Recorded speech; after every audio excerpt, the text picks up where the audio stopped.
Hello there, welcome to Good Afternoon Ghana here on Metro Television. Today is Thursday, the 27th day of November 2025. We're grateful to the Almighty for giving us life to be back on here to serve the motherland. We're on till 2 p.m.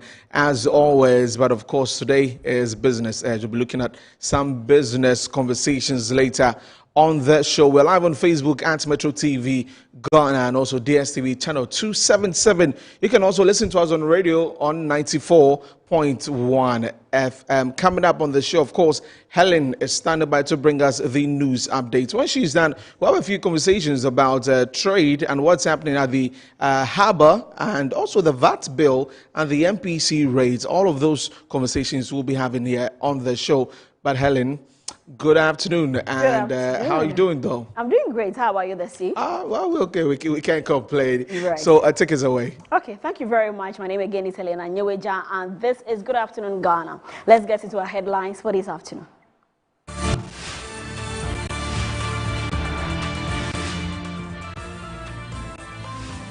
Ghana condemns Guinea-Bissau coup, demands immediate return of the country to constitutional rule.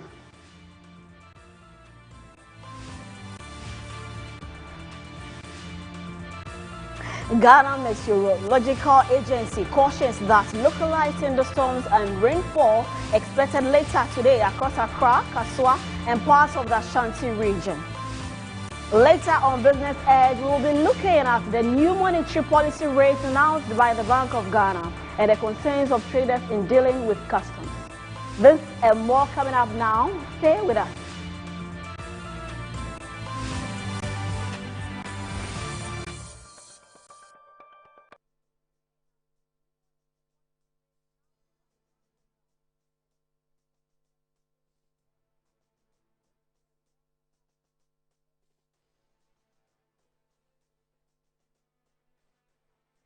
Good afternoon again. My name is Helena Nyeweja, and we are coming live to you from the Kuya studio here at Northridge. Let's start from here. The Majority Chief Whip Roxin Demefa has called on Matthew Nyindam to leave Parliament, saying he has no business debating on the floor. This follows a court order directing Nyindam to step down and a return to be held within 30 days. The Whip described it as improper for Nyindam to sit in the chamber during proceedings. It won't happen. It won't happen. So the orders of the High Court are directed at Parliament as well as the Electoral Commission to order for a rerun of the election within 30 days. Within 30 days upon the grant of that order. Speaker, there's no contrary order from the High Court, properly constituted, nor the Court of Appeal, saying that order of the High Court. And me, as the Majority Chief Whip of this side, we will not sit and disobey the orders of the court.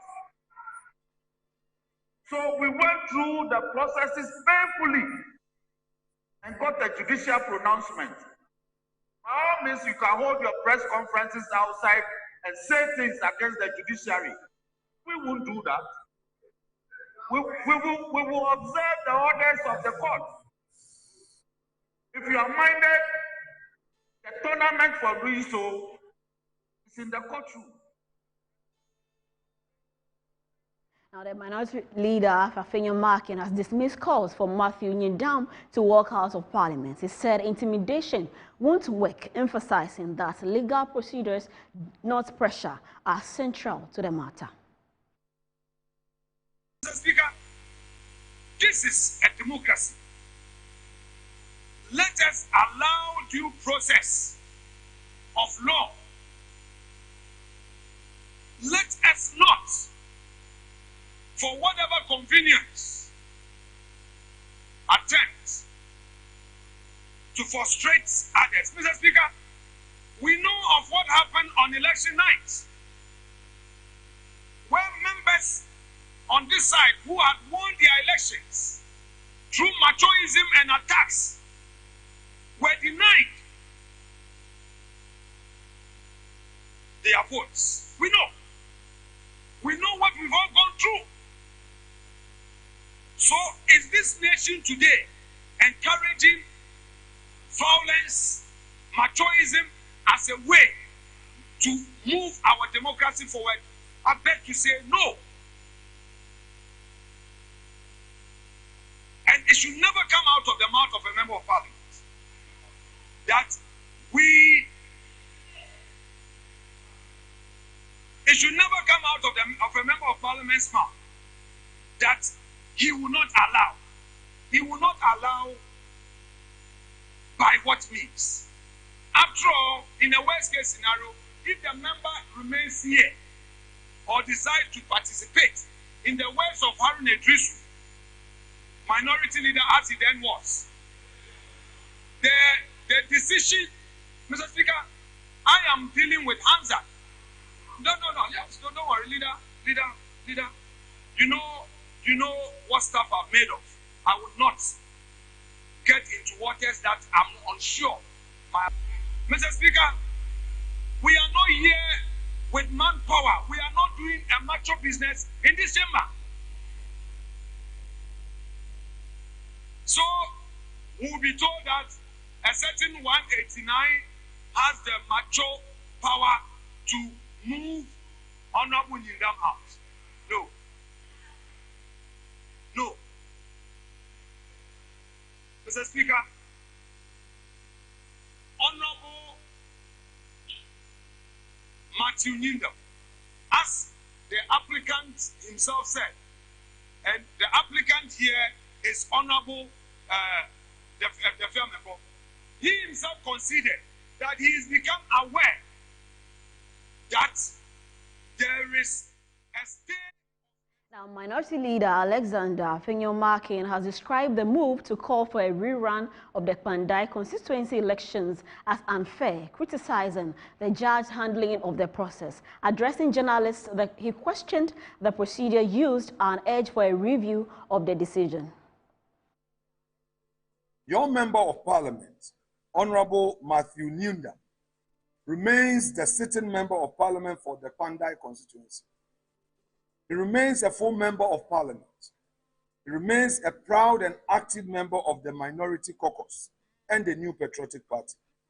No person, no institution, and certainly no flawed judicial order can suspend the mandate you freely and lawfully conferred upon him, unless and until the appellate process, properly invoked and fully exhausted, runs its lawful course. He will continue to serve you with dedication and dignity. Let me state this emphatically and without equivocation. The minority will lawfully resist any attempt, whether subtle or brazen, to bar him from representing his people. We will not permit democratic legitimacy to be overturned by judicial improvisation. The factual background. In December 2024, Honorable Matthew Nyindam was duly declared Member of Parliament for the Pandai constituency following a peaceful and orderly election. His opponent, from that, government has issued a forceful condemnation of the military coup underway in Guinea-Bissau, describing the action as a direct assault on democracy and a dangerous attempt to overturn the will of the people. In a strongly worded statement released on Wednesday, November 26, the Ministry of Foreign Affairs said Ghana is profoundly concerned about the military takeover, which erupted just days after Guinea-Bissau held peaceful presidential and legislative elections on November 23. Both Mbalo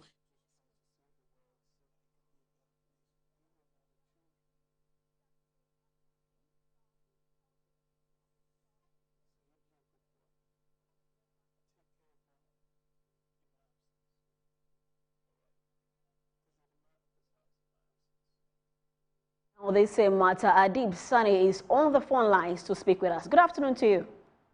Good afternoon. Okay, first of all, what do you make of this matter?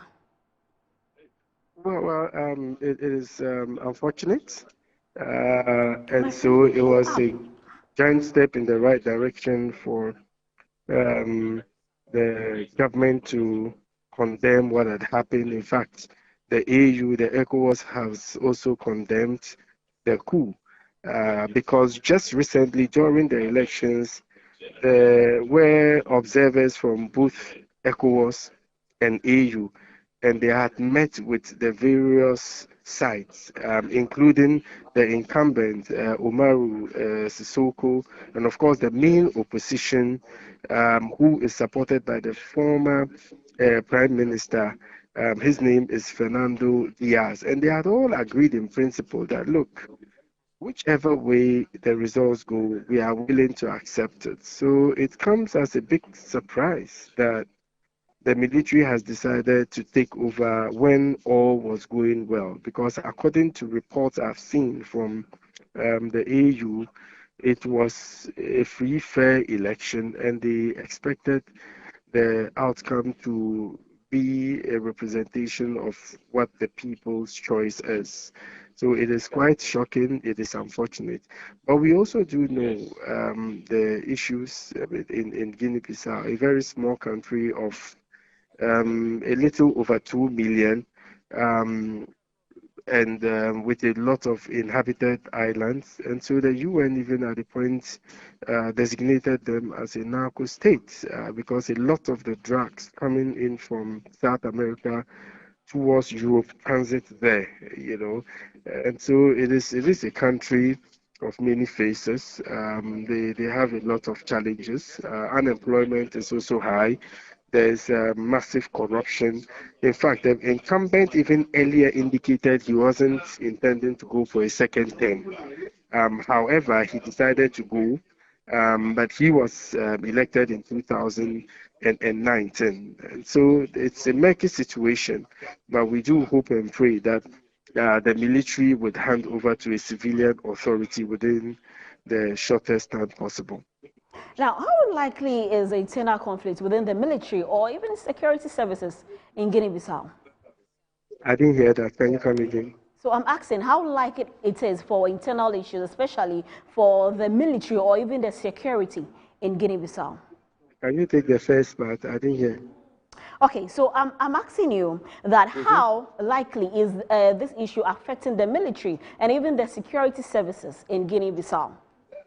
The military led by the commander of the presidential military household is the individual who actually announced. And according to them, they are going to be managing the country, and they decided to take matters into their own hands because they have information that there are some political elements within that society that who are backed by drug dealers who are intending to destabilize the country. So they, in their words, have become the saviors of the day. To what extent this has resonated with the rank and file of the military and other security services is what we are unable to tell at this point. But we do know that some shots have been fired in and around the presidential palace. But what we also don't know is whether it was an exchange or who was shooting or whether indeed there were even casualties. So the information, like I indicated, is murky. It is trickling in by the minute. And like I also indicated, we're hoping that within the shortest possible time, government or governance will be handed over to a civilian authority. We wouldn't want another drag, like in the case of other countries that have gone through the same experience. Because I've always stated that, look, no civilian government is ever too bad and no military government is ever too good. Whatever governance it is should reflect the will of the people. I mean, once you subvert it, it becomes a bit of a problem. And we do know the country is going through a lot of economic, issues. Now, and so donor partners, of course, will also not be happy about it. Before we let go of you, are there risks of escalation into broader violence or civil conflicts? Sorry, the sound is so low. I'm struggling to hear you. Sorry about that. Okay, Hello. So I'm saying that just before we let go of you, are there risks of escalation into broader violence or civil conflict? Okay, so that's it. We lost Adib on there. Adib Sani has been speaking to us, and he's a security analyst. Now, away from that, the Ghana Meteorological Agency has cautioned that localized thunderstorms and rainfall are expected later today across Accra, Kaswa, and parts of the Ashanti region, according to a 24-hour forecast issued Thursday morning. Areas likely to be affected include Accra, Kaswa, Kumasi, Obuasi, Takwa, Cape Coast, Takrady, Axim, and Sefi Bekwai. Now, they reported that amidst the fog, there will be fog and also mist, and also some patches formed around the coastal forests and hilly areas in the early hours of this Thursday morning, reducing visibility by commuters. Now, by mid-morning, sunny conditions are expected nationwide, but these will give way to unstable weather patterns in the afternoon.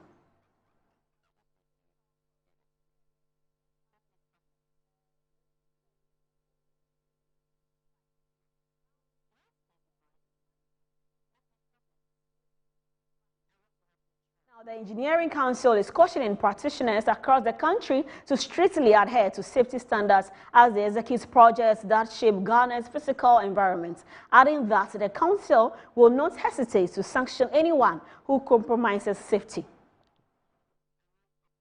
Speaking at the 39th induction ceremony on the theme, Engineering Excellence for a Changing World for the over 200 newly admitted engineers, Registrar of the Engineering Council, Engineer Isaac Bedu, warned that non-compliance with safety protocols continue to pose grave risk to lives, infrastructure and national development. He stressed that engineering is a life-saving profession and not a trial or error field, adding that the council would not hesitate to sanction anyone who compromises safety. Us as professionals, engineering professionals, safety is of paramount importance. Whatever we do impacts on society and on the individuals. Everything around us is engineering.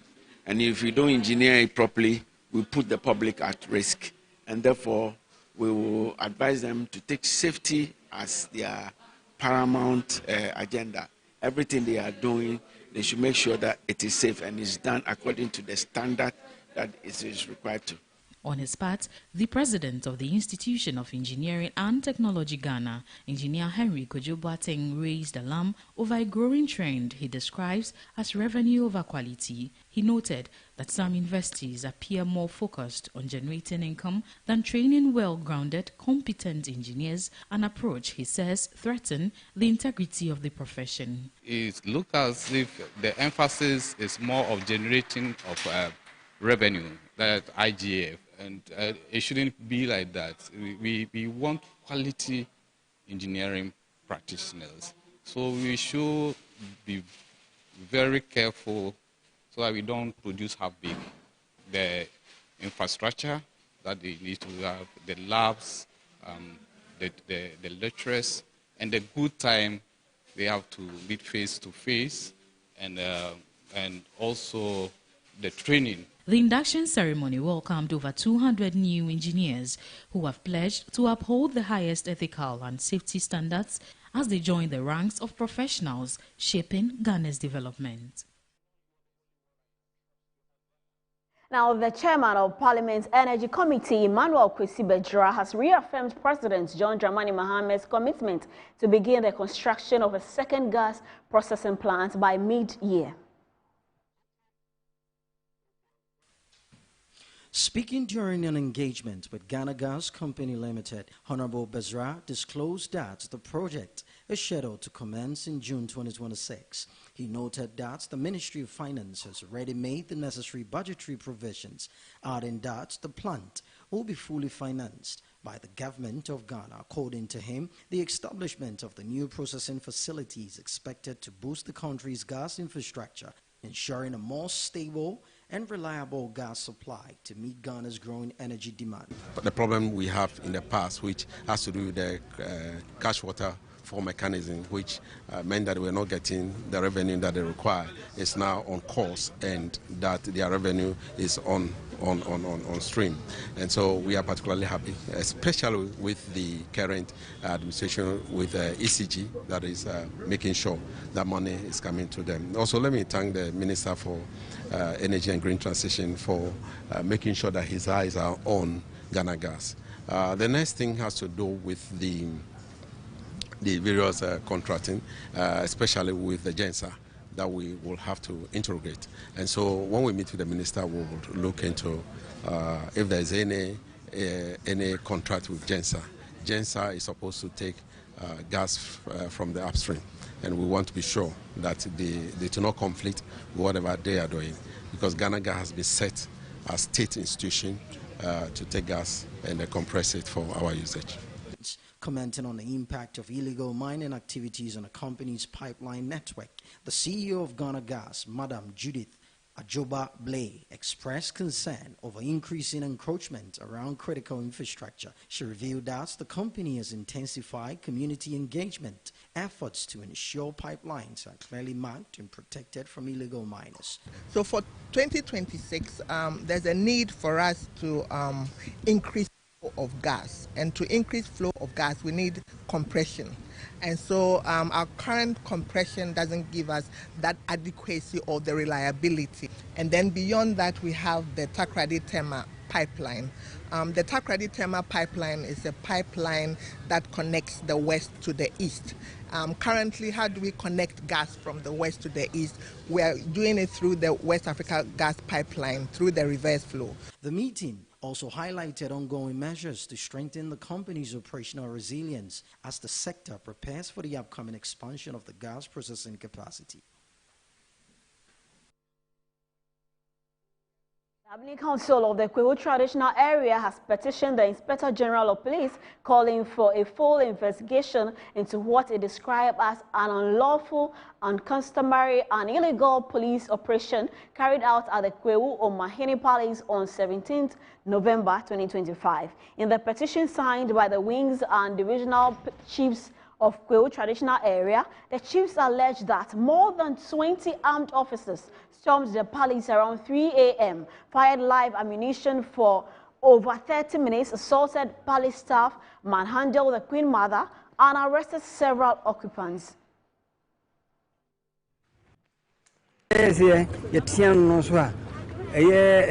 Police officer no odi odmasa akwa no ba hosano ekwan fa so ba na se won chechiri mu na sade ne ensan ko ba bio efise emerima so wo kunu so ho betumi ne omode asiani bata nyamra enye papa se de sisi amanfo enclose na enye sane se ba ye paunchew omo hwe ma emra enye adwuma no bi mfa esumase emma obi kwan ma onye ne opesa enye Ghana no ye hia empuntuo ni asumdue pepe so asumdue nko a ko okra sisi a won hu se bibi se esi ho asi hoda dabi but ne esi e pa ne se police fo na wo sisi e wo abeni ho no ommodian na omonyi waduma pepe se ne on so nye se ye beye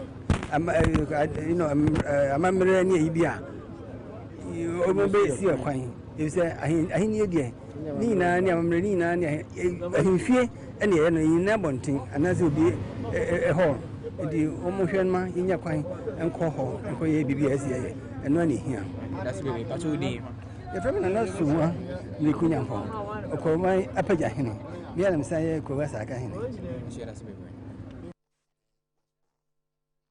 Turn our attention to politics now, as presidential aspirant Kennedy Agyapong has announced his vision for decentralizing Ghana's government and catalyzing economic growth across all regions, with a particular focus on the Western region. Speaking to party supporters, Kennedy Agyapong criticized the concentration of key industries and government agencies in Accra, despite the Western region being the hub of Ghana's oil and gas resources.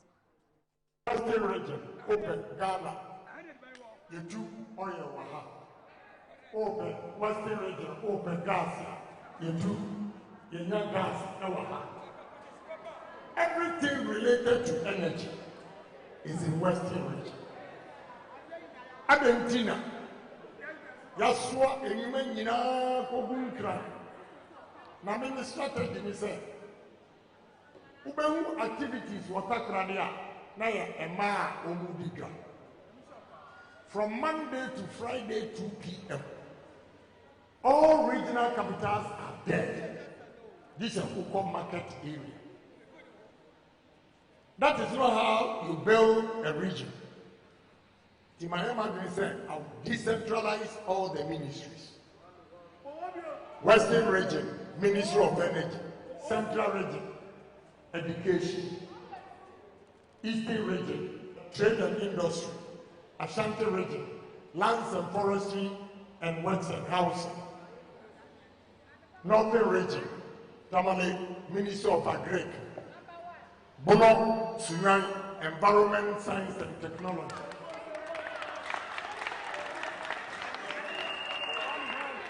So we move some ministries on to regions. Business will begin to pick up. So with the agencies, NPA, GMPC, Energy Commission, with the exception of Tamawa Refinery, we Baha, most the workers in a Dano, near Waha, and so investors will come, begin to build, employ carpenters, masons, plumbers, arc welders, painters, tilers. Ubonse economy in the Western region is picking up.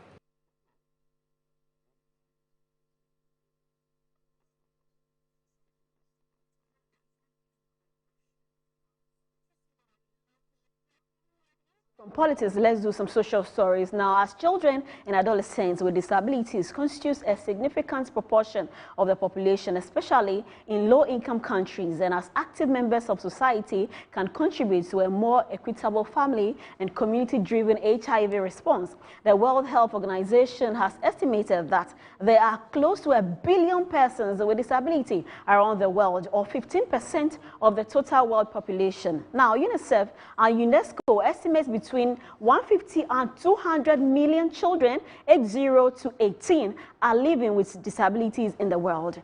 80% of children and young people living with disabilities are in the poorest countries of the world. It is in view of this that we are having this conversation about the situation in Ghana. And joining me in studio this afternoon is Albert Sapon, who is CEO for Cinema 57.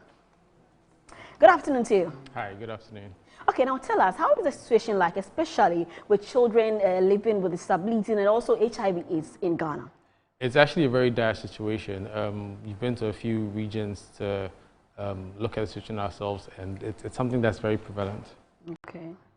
Okay, and we are preparing towards the World HIV/AIDS Day. What is it about? Tell us a bit more about it. So every year, globally, we celebrate, or we don't celebrate, we commemorate World AIDS Day as a way to remember that this is an issue that's still happening globally, and various organizations find ways to figure out how to solve the problem as much as they can. We're doing the same this year. Okay, so what are the preparations like? And especially, we've heard in recent times that there is the surge ongoing and all that.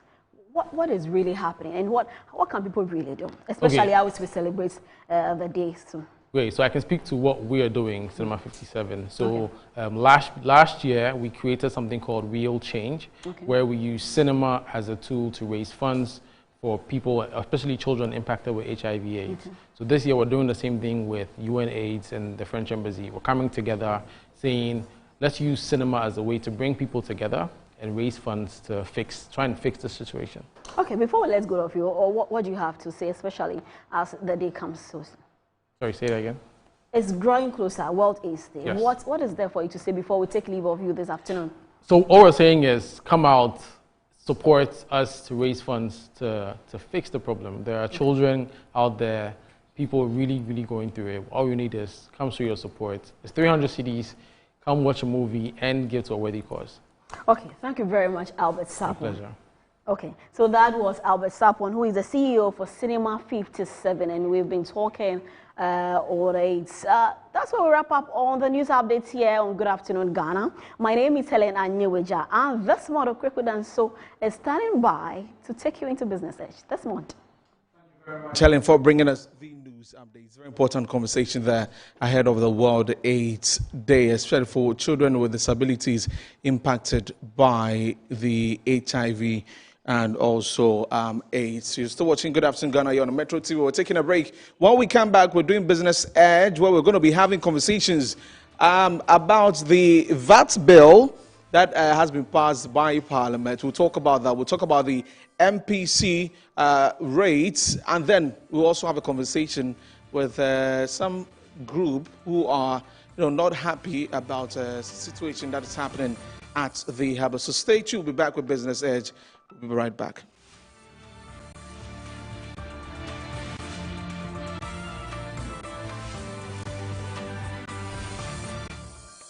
Branch manager. Of course, I accept only quality and affordable printed souvenirs for my promotional campaigns.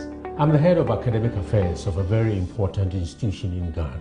Of course, we only deal with quality, reliable printing companies for our institution's printing materials. I'm talking about appointed time printing. Appointed Time Printings. We take pride in our extensive print scope that transform your ideas into captivating visual masterpieces. We delve into the core objectives and vision of each print project. Precision printing is at the heart of our printing process as we meet your tight deadlines. Our rigorous inspection, color verification, and overall printing excellence are assured. 20 years of printing excellence. It's always a pleasure working with you to create a vibrant, dazzling printing experience that gives you a masterpiece. Appointed Time Printing, your world of quality and affordable printing.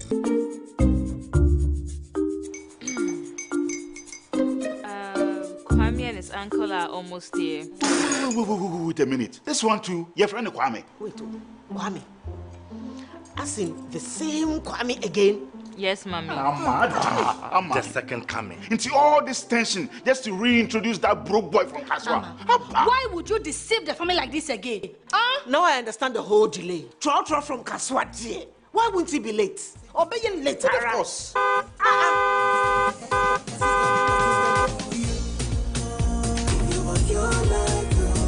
Star 712 hash, star 712 hash.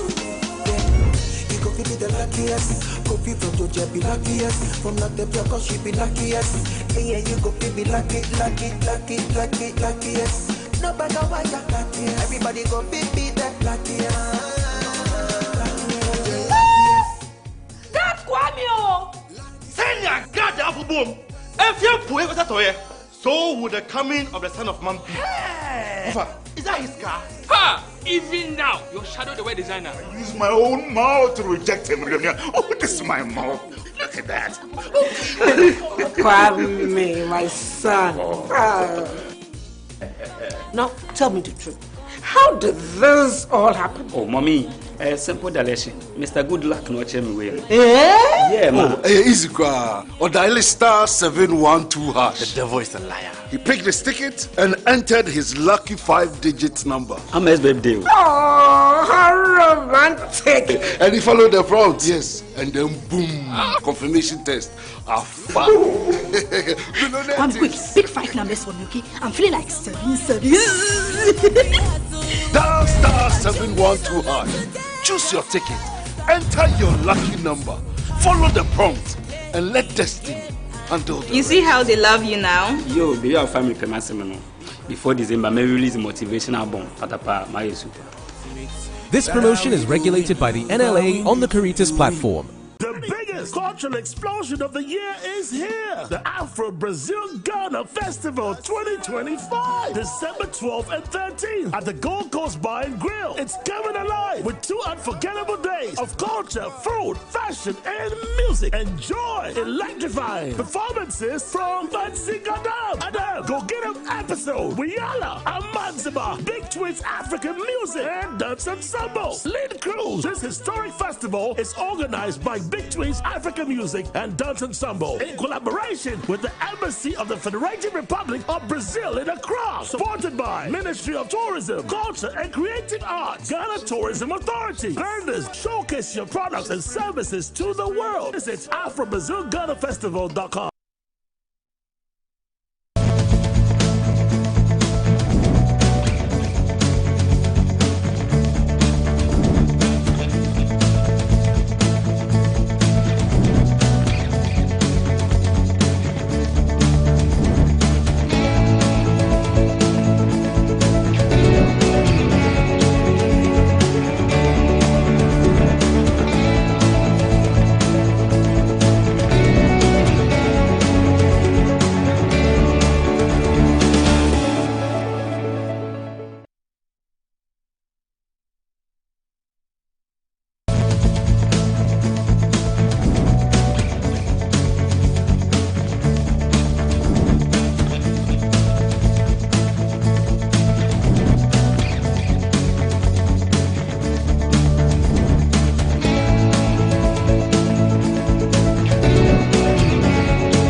When the day ends, the real stories begin.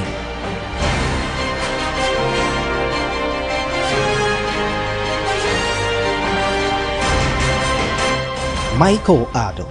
Updates with lawyers for former Finance Minister Ken Ofori-Atta. Efua Ando. Sandra Ofosu. Ikuya Ababio. Dominic Ansapra. We're bringing you the latest in the world of business. Sharp, precise, compelling, unmissable, uncompromising. News Night. Tonight at 7 p.m. Only on Metro TV.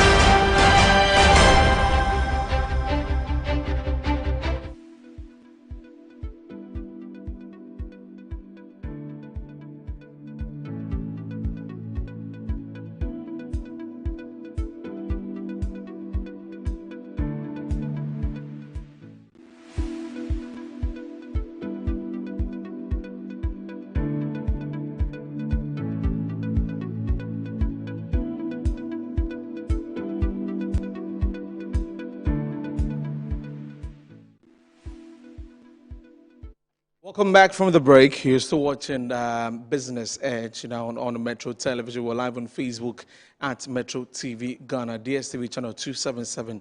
You can also watch us live on there. And on the Multi TV Digibox and on 94.1 FM on the radio, we are live on there.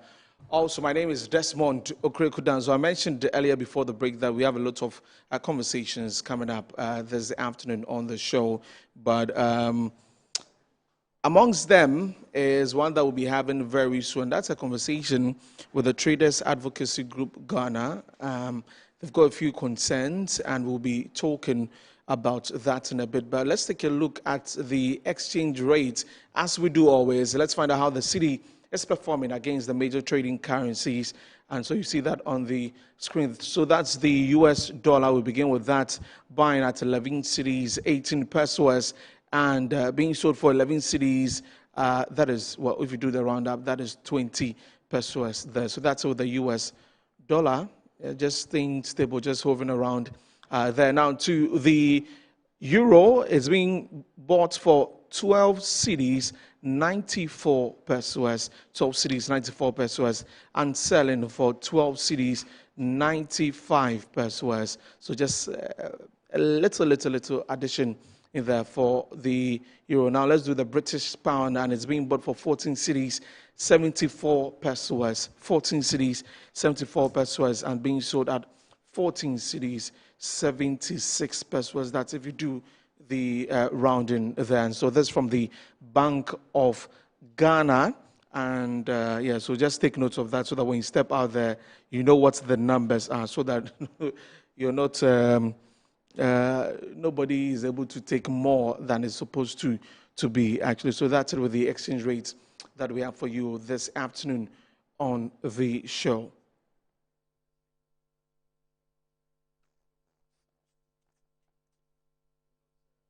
Right, so away from that, let's get into the conversation proper.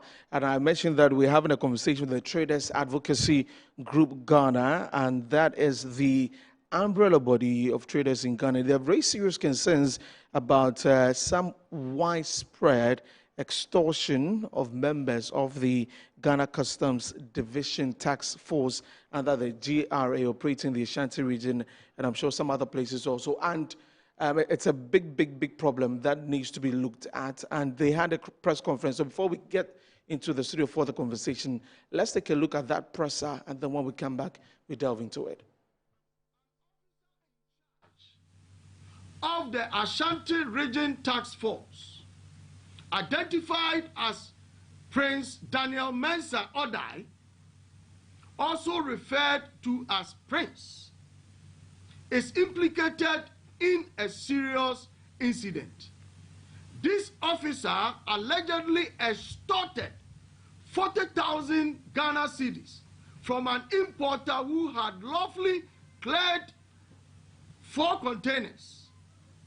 The importer had already delivered 2 containers in Accra and was transporting remaining 2 to Kumasi. Officer Prince intercepted the containers en route to Kumasi, alleging undervaluation.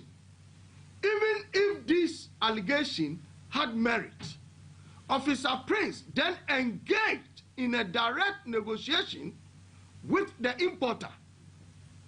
He reportedly initiated a demand at 120,000 Ghana cedi per that 40-footer container, later settling on 40,000, which he allegedly accepted from the importer via mobile money and cash at hand.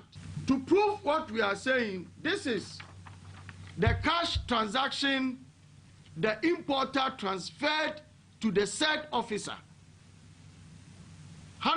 This is 10,000, and then he handed 30,000 to the officer.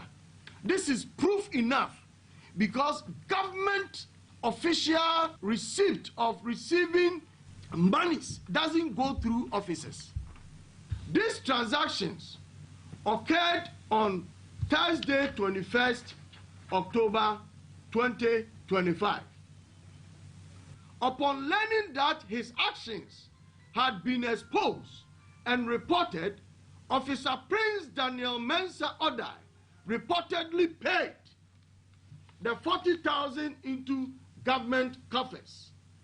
This is the receipt of the payment he made.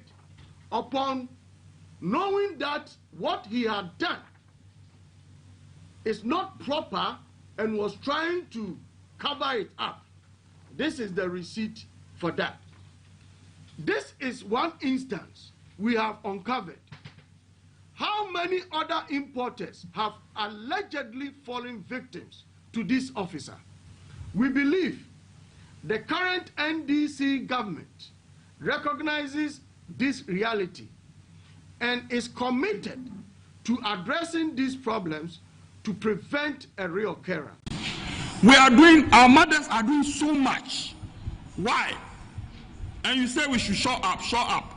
Unfortunately, we know the values are high, but if we go to customs, and customs understand reasonably, and they have done this work for us, why should another entity be frustrating us, even frustrating customs at the entry point? The days of smuggling have long gone. These are women who are doing legitimate trade. They go through the border, they get their duties paid, even if it is not enough. There is a way to go about it. The season is just coming, and you are harassing everybody on the road. They should be mindful. Just within 4 days, they should find out if they have gotten revenues again. In the budget that was recently read, we heard our Minister of Finance said clearly that they want to depend on non-oil revenues. These are the non-oil revenues they will get the resource for, but don't crack our backs.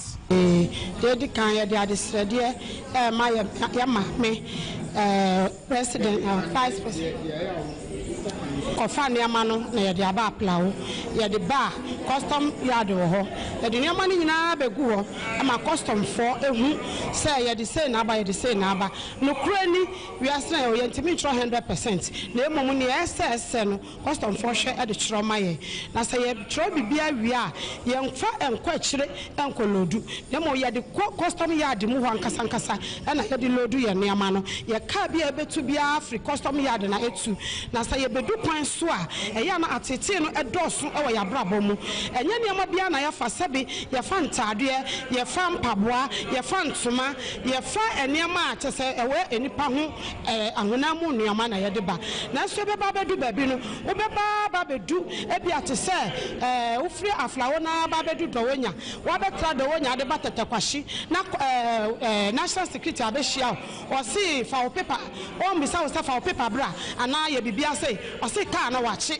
papa de na wakye wobɛbisa no ɛnkosi hwee na ɔde akɔma custom sɛ yɛantwerɛ duty ni bia yɛntimi fa nyɛ dɛ ɛmba adwuma na yɛyɛ no yɛtwerɛ na nyɛ nyinaa na yɛntimi nyɛ dɛ ɛntwerɛ ma ne nyɛ yie yɛtwerɛ paa yɛtwerɛ nkurɔfoɔ bi wɔ hɔ mu deɛ ɔmo ntwerɛ na ɔmo deɛ ɔmo ani ayɛ dɛ ase yɛ so wode nyama ne ba yard no mu bɛbi ɛyi nyama no so bɛdu hɔ a na national security foɔ nso abɛgyina hɔ ɛna police ɛna another group nso wɔ ɔmo nso ɔmo yɛ GTP task force foɔ ntoma task force ɔmo nso wode nyama ne ba na ɔmo abɛyi ntoma na ɛwɔ nyama no mu nyinaa de kɔ sɛ aban minister of trade ɛna asoma ɔmo wɔn mu nyinaa yɛ problem a yɛfɛsi kɛkɛ ɛwɔ kwan no so nti yɛsrɛ sɛ yɛ vice president Professor Nana Jane Opoku Ajimai ombra mbegye ye dwadufo ba se yanye dwuma na yentimi hwe ye mba no mu.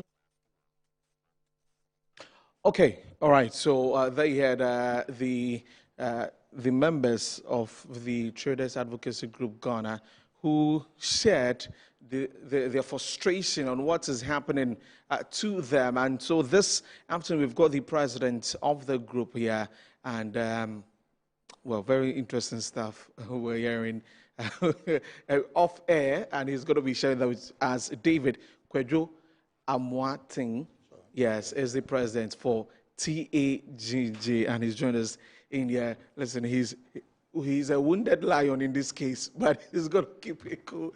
Good afternoon, sir. Welcome to the program. Good afternoon, and thanks for having me. This presser that we just saw, and the frustration being poured out by members of this group, how long has this been going on? Yeah, let me say a very good afternoon to our viewers and to Traders Advocacy Group and my workaholic, the General Secretary Nana Poku, who accompanied me here. And let me say thank you to you for also having us. Right. You see, this is not something that started yesterday, okay?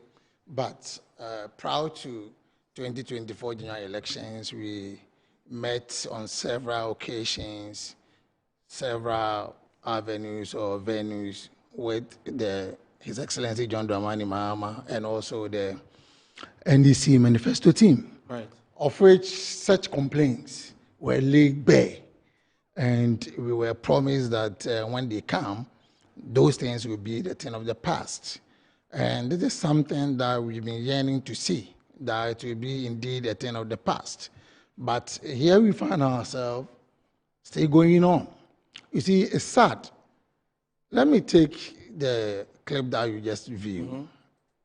These members of ours, let me congratulate cross-border trade executives.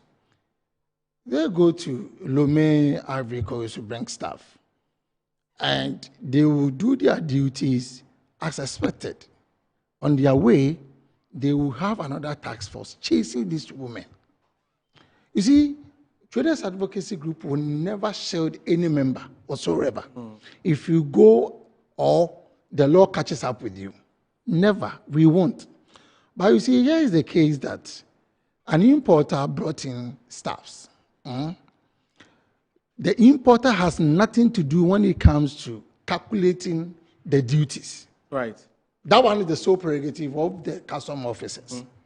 So if I bring staff and you, the custom officers, you told me that I should go and pay 120,000 for a 40-footer container. After paying it, and a classical example, what broke the camel's back for us to do this presser, one of our patrons in Kumasi, he brought in 6 containers. Because he has shops in Kumasi and some in Accra. Right. So 2 of the containers were offloaded in Accra shops and 4 to Kumasi. They've gone past Adjoso, then they pounce on them that they have done under declaration. So if you are telling me that he has done under declaration and he has been arrested, what happens to that custom officer that did the calculation? That did not do due diligence to Okay? And here is the case. They have what we call the custom Bible, the HS code book. Okay. Let's say you and I, we are yam exporters. So you want to export yam to, let's say, London. And you, because where you were born, you are Dada B.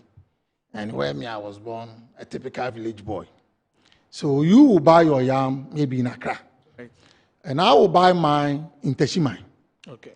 When we get to London, who can sell his product cheap? My product, my yam will be cheaper than yours. Right.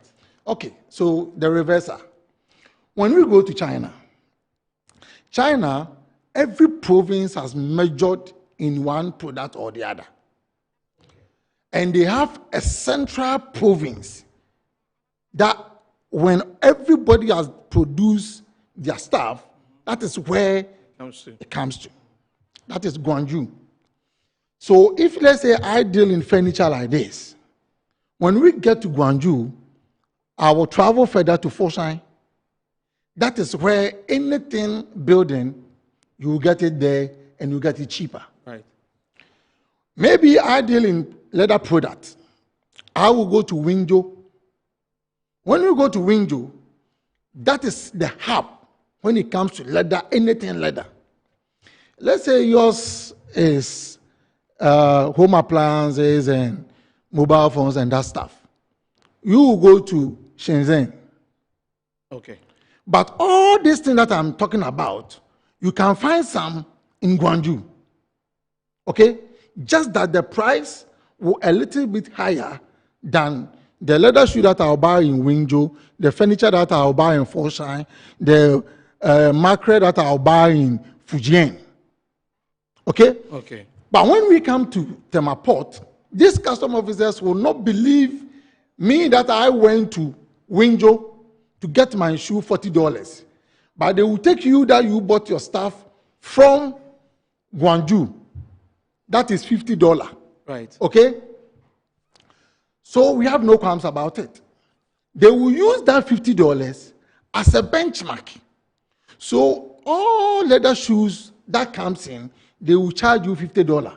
They don't care if maybe your bargaining skills was spot on. You get it $35, $40. Custom doesn't care. Everything has been lumped up. They will just open their HOS, their Bible, HOS code number 30, leather shoe, $50. And you use it as the duty. So after doing all this, and an importer has paid for every person, and on his way, you pounce on the importer and tell the importer that the importer has done what they call under declaration. Is it fair? Leaving out the officer that did the calculation. So what we are saying is that we don't have any problem whatsoever. The laws of Ghana gives custom power to do that. We respect that. And let me pause and say, when you go to customs, they are fine gentlemen there that they have the nation at heart, that they are doing their work. But there are some people that we don't know. One, that may be the way the government is, as we say in our local balance, the government agent is samba. Maybe they are envious of that. Maybe they don't like it. Or maybe the hierarchy. You know, the hierarchy has changed. Right. The Commissioner General is new. Right. Commissioner Custom is new. CTSD is new. DTRD is new. And if care is not taken, if they don't stamp their feet, they will undermine them. I wanted our viewers and all of us to understand the processes. I think you've done a bit of that, trying to explain to us how ordinarily the process is supposed to be like.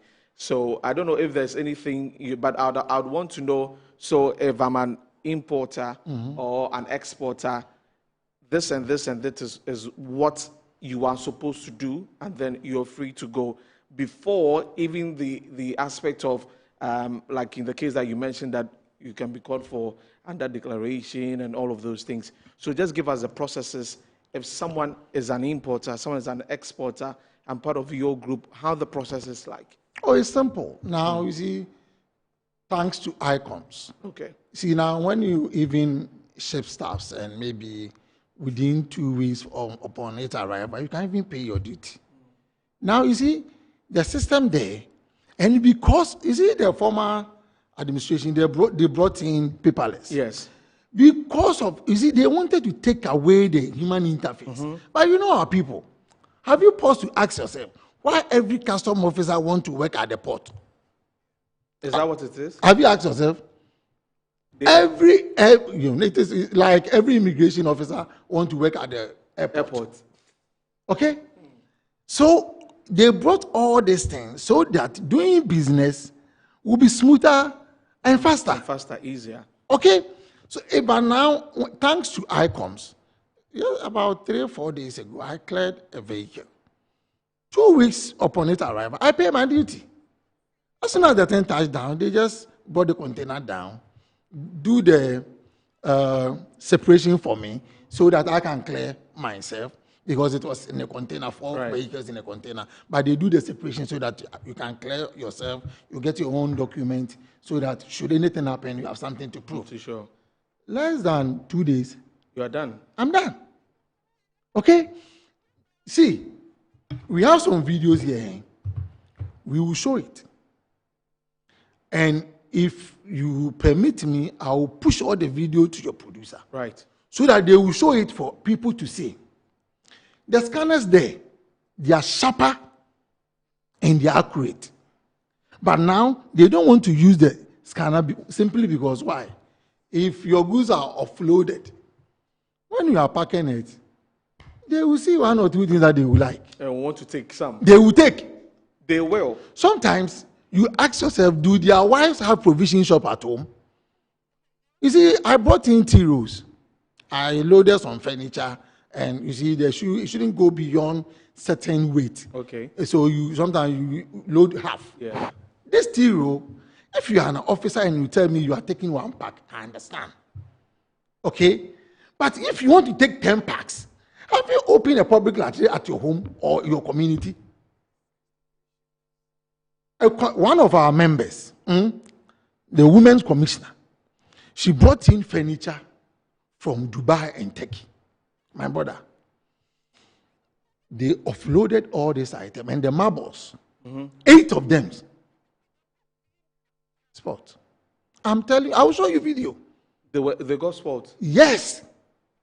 And if it happens like that, who's held responsible for that? What's the cost for that? The importer will pay. Even those 4 containers that I was talking about, after offloading them, they told the importer that the offloading and the loading fee, you will pay. It's so unfair. You see, sometimes it beats our imagination, and I know that when finance minister on his closet, His Excellency John Dramani Mahama in his closet, the governor would, why are things not done as we expect?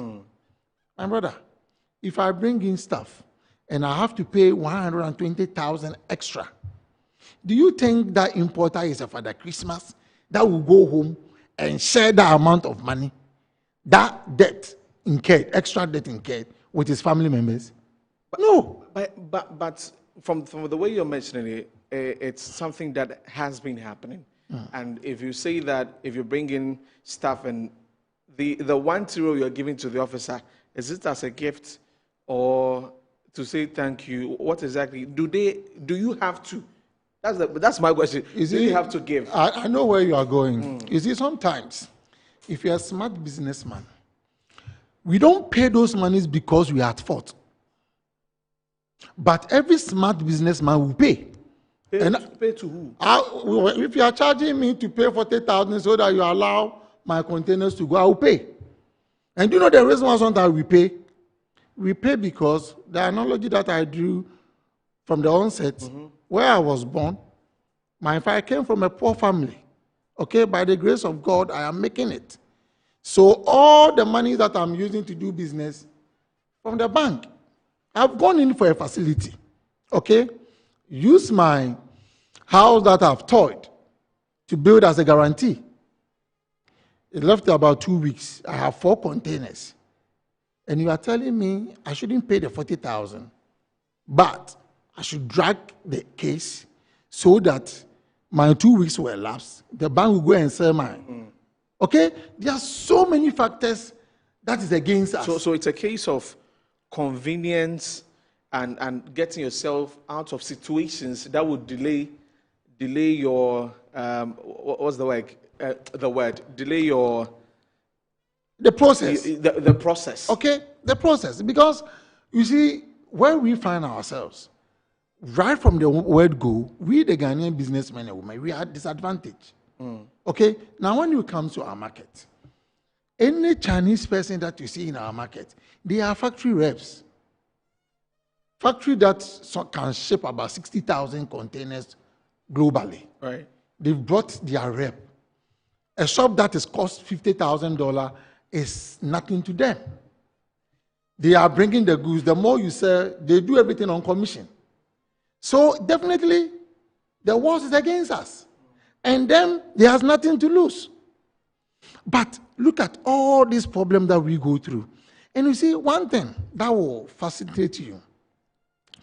Those containers, the same agent that clear that guy is good, the guy that we are talking about, one of our patrons in Kumasi, the same clearing agent that cleared for these Indians and Lebanese in Kumasi. But none of their containers has been stopped. So we've come to realize that it is a clear case that some people have tried so much hard that they will bring a lot of impediment on our way. So it's a deliberate action from these officers? From all angles. Okay. We can conclude on that. From all angles. Why? About 14 containers passed within 2 days. Okay? 4 for our guy, right. 5 for this Indian and Lebanese. Nobody stopped them. So why that of the Ghanaian? And we are not by this saying that if a Ghanaian perpetrates illegality, he shouldn't be arrested or checked. No. But it is not fair. Right. So let's now focus on this peculiar case that you used for the press conference, where you're mentioning a certain Prince Daniel Odei, that he took an additional, or he requested an additional 10,000 cedis.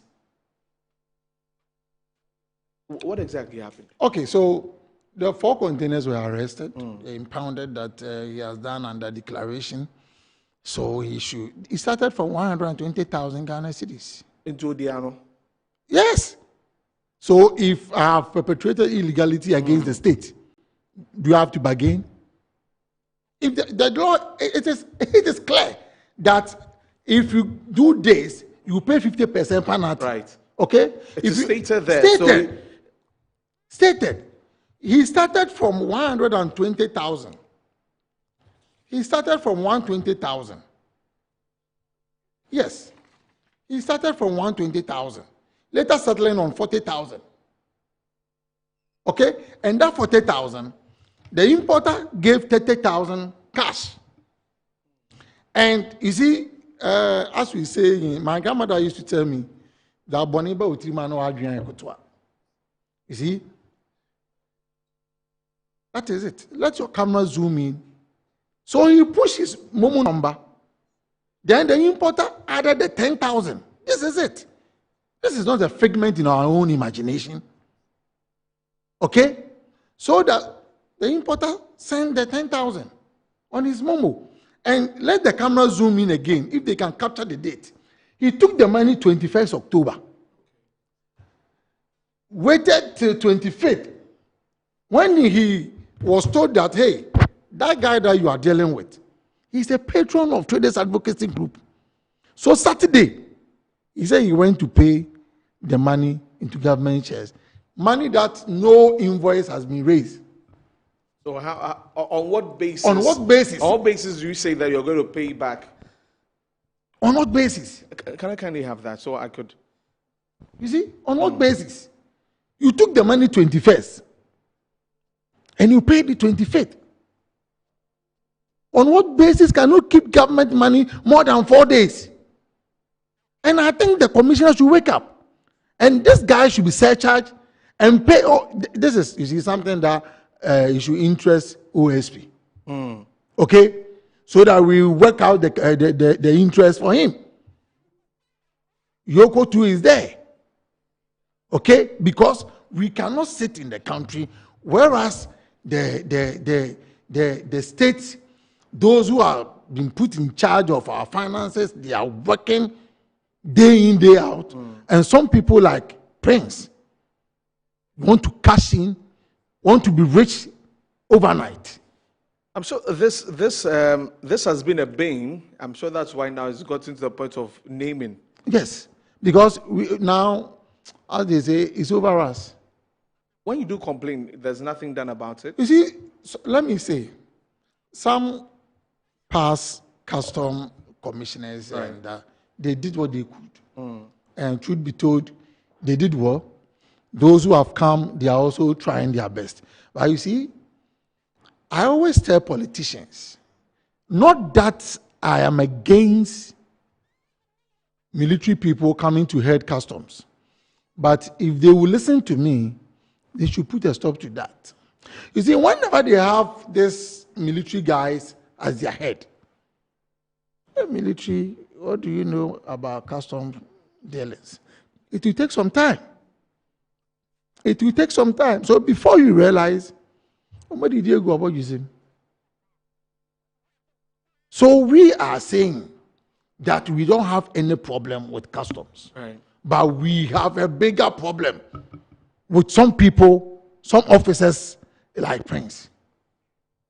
Okay. Well, if you just tuned in, we're having a conversation with David Kwadwo Amoateng, who is president for TAGG, that's the Traders Advocacy Group Ghana, and they're unhappy about what has become extortion from some officers of the, that is the task force that has been set up by the customs. And they, for this, they came with a proof, and they did that also at their presser, mentioning the name of one Prince Daniels Mesodai, who is a customs officer. And according to the group, he's been taking money from some of the traders, and that is a worry for them. We're live on Facebook. You can join us on Facebook, Metro TV Ghana. Also, we're live on 94.1 FM. After this, has there been any engagement from those in authority? Okay, so now we are not resting. You see, previously, when things of this nature happen, we do a press conference, they will call us, we sit down, then now, even we want to go as high as to the Supreme Court. You want to go to the Supreme Court? Oh, yes, because there should be a finality to this problem. Okay. Okay, so that should an importer get his invoice at the port and paid after paying everything and leaving the port. You see, now what they are even doing, that as soon as possible, from here we are moving to the presidency. We are petitioning the president. Okay. Oh, yes. And from the presidency, we will go to Commissioner General, then to the finance minister. We are petitioning all of them. Listen, Metro TV, you have internal auditor, right? Right. Okay. So if Metro TV have an internal auditor, every institution that have internal auditor, once a while they bring in external auditor. But here is the case, customs. After you have calculated my duty and I've paid and my goods are in my warehouse, custom will come 3 months later, 6 months later, sometimes a year, then they will come and tell you they are coming to do what they call audit, post-clearance audit. You, the same person, you want to be referee, you want to be a coach, and you want to be a player. Why? If you want to do post-clearance audit, then bring in KPMG, bring in Deloitte & Touche, bring in an external person who doesn't work with GRA. But the same person that you told me that a container of this phone is 200,000 Ghana cedis, I have paid. No, the mobile phones are in my warehouse, and 3 months later, you say you are coming to that do same person is the same going person to do the auditing. coming to do the same audit. I mean, does it make sense? These are some of the matters we want to take to Supreme Court, so that they will bring a finality to this problem. Okay. And they will bring clarity. And after the pronouncement of Supreme Court, then we will know what to do. Okay? Because it's become one too many. Whenever government is trying or doing its best for us to also maybe cut down the cost of doing business, you will see these people also trying very hard to stampede the process. Right. One of the earliest things you mentioned was the process at the port, right? And you talked about the scanners. That is supposed to do the work. Yeah. But it seems that it has been pushed away, and the officers want to cut corners because the scanners can just do something that wouldn't help them in terms of getting a cut of it. Why haven't you reported it? We have severally. You've reported it? Yes. Too. Now I want your camera. See, you. Okay, let me see the video here. This is the marbles. They offloaded everything. Those scanners are working, and nobody is complaining about the scanners.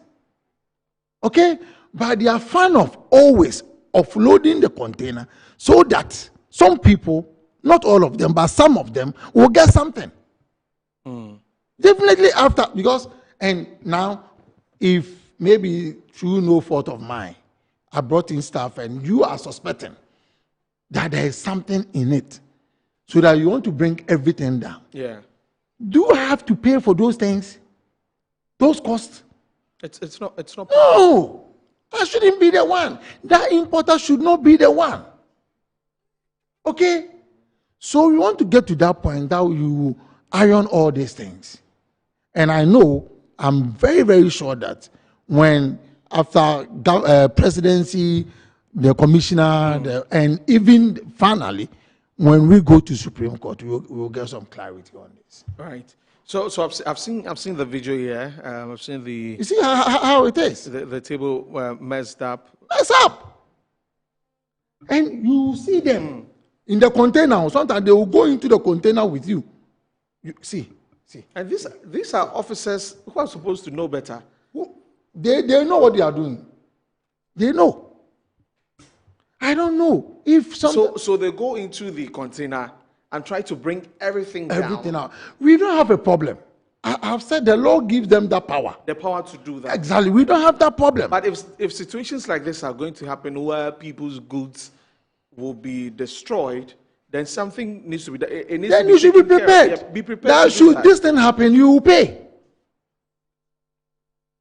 Now, all the marbles that he is going to cut, the cost now is about 48,000. Okay, it's about 48,000 additional cost. So if you come and you are coming to buy from me, and you are expecting that, last year when the dollar was maybe 15 point something, I bought this thing 100 Ghana cedis. Now that the dollar is down through the hard work of the economic management team, maybe I will get it cheaper. You come, the price is the same. And you say, why? So I was then coming to the question on that is how the city has gone down. What's been the impact? Have the duties reduced? Sure. Are you happy with what it is now? Very much so. You see, when your duties are being calculated, I've told you the benchmark, everything is in dollars. Yes. Okay? Those HS code, those prices, everything is in dollars. So if duties are, if the exchange rate is down, it's in two legs. You getting those currencies to go and bring in stuff has come down. Clearing, and let me say, I have it here. Last February, I cleared 2024 CRV.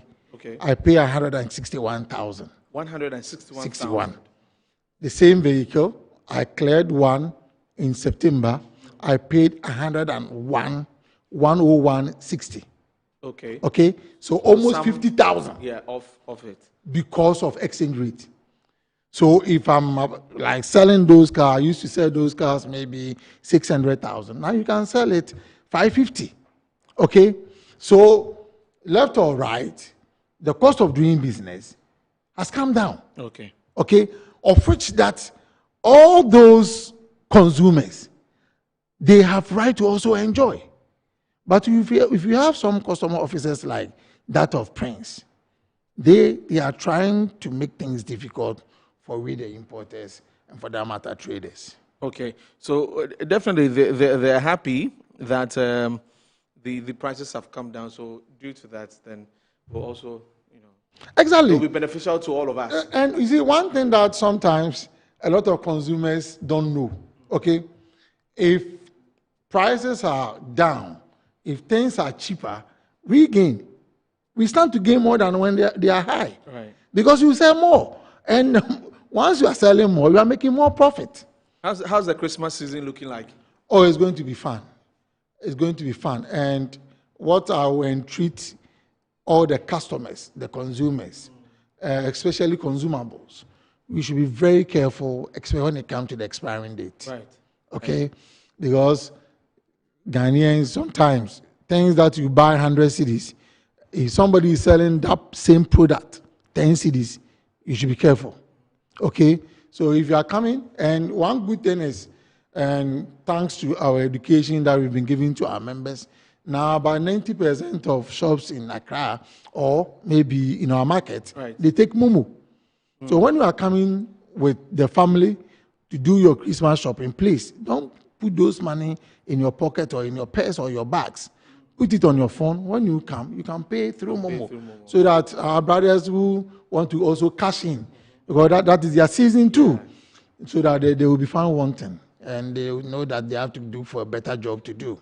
Okay? And we are also entreating all our members that if the cost of doing business is coming down, one, COVID-19 levy. The levy is off. It's off. Right. And the vehicle that I told you, I paid 3,300 on COVID-19 levy. I paid 3,300. So if I used to say 550 now, down 30. Right. So we have it at the back of our mind that as we factor all those into our pricing, the prices will come down for Ghanaians to also enjoy the stability of the city that we are enjoying. David, it's been great talking to you and giving us insight into the situation you're facing. So the final one, you say that from here, you're going to the presidency, you're petitioning all the important stakeholders on your situation. And to the custom officers and the tax force, I know you've raised questions about the importance of even this task force and all that. Let's just wrap it up with that, your next line of action. Yes. You see, we are not doing this simply because we want somebody to be sacked. No. It's all because of Mother Ghana, okay? Because I don't want a situation whereby somebody will come to market and think that, hey, your things are still expensive, you need to cut down. We have it at the back of our mind, we want to cut down, so let everybody do its best. If you've been instructed to go A or to do A, B, C, D, do A, B, C, D. Don't do anything outside your mandate. Because when you go to our various spots, custom, they have preventive. And they will clear you before you leave. National security is there. Okay? So why? After going through all this and you pursue that importer on the road, it's not fine. It's not something that we should entertain. Right. Thank you very much, David Amoating, for coming. I think we have to do it again. We have to do it again. Definitely. Let's see after the Christmas. Sure. We can have you back in here to talk about how things have been so far. Of course, the petition to all the relevant stakeholders, and then we'll take it from there. So, hear from David Kwadwo Amoating, who is the president for the Traders Advocacy Group Ghana. A very important one, please. Christmas is coming. We don't want to hear all this over. What's the word?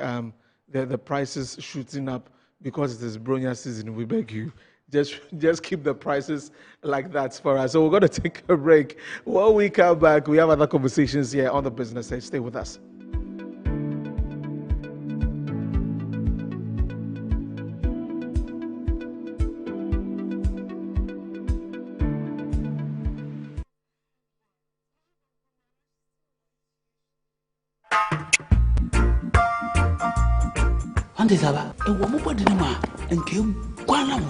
Oh, Jose, and I made the SMS. Can any pan, Nasana, Michiana, what me? A drain I didn't quano, Kingdom Garlic Bitters. No, more benefit. Me benefit wine. Also, got told dear. Abrewa, the smile, Abrente, Mishuve. One antique crown our bread. No Kingdom Garlic Bitters, and any capsules. Nanya, what ya bribia. Kingdom Garlic Bitters, and the capsules. Assembly, a devil when Amawani, I say. Send your name, your wife, company one personal. Kingdom Ginseng Power Capsules, and tea. Say, see, I'm password. Kingdom Ginseng Power Capsules. A many genius from Debefi, Abrebia. Or Babia or de Puahauno. A drobakupa wihiane tremendous capsules. Tremendous capsules. SSC Uma or Bessima. And no, you when you be over a ton Rubia. Kingdom Heber. No challenger.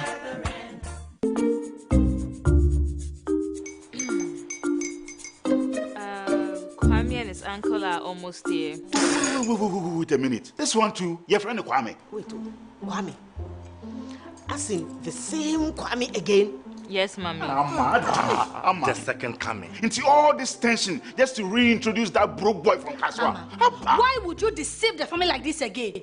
Now I understand the whole delay. Troll from Kaswa dear. Why wouldn't he be late? Obey later. Of course.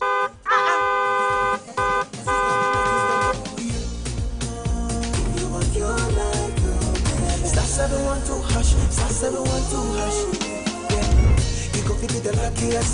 Go be from Georgia, be luckiest. From not the block, she be luckiest. Yeah, you go be luckiest. No matter why you're luckiest. Everybody go be the luckiest. That's Kwame. Send your God apple boom.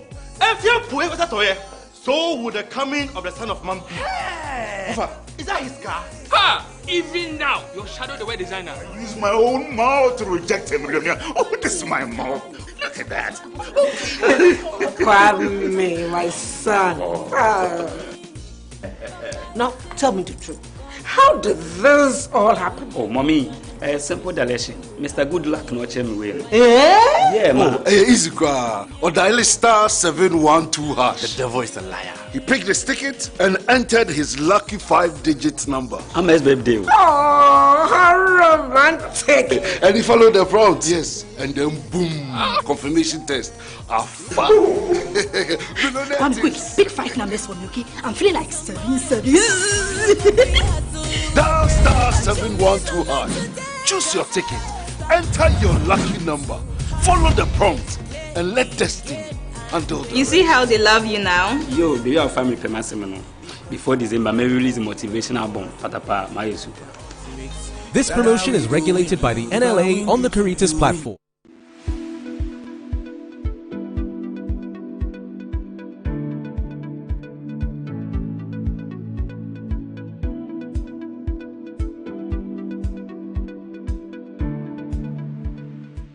This VAT bill in its present form and shape,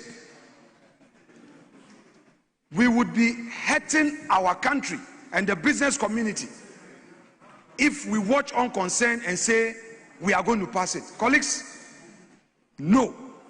Let's take our time. My respected friend, Dafia Mepo, has been leading the winnowing.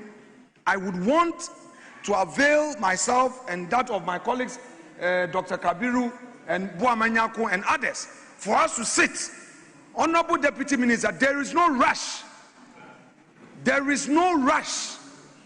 You have up to the end of the month, December, to get your appropriation and other things through. Let's not rush. Let's sit down. When you are in opposition, you call for broader consultation and consensus building. It's not a numbers game when it comes to bill, and you are going to impose tax. So please, let's not rush. Let's consult, let's discuss, and look at the teething issues, and not to introduce this and you want to rush it in clause 1, clause 2, and say third reading is passed. It will not pass. We're telling you.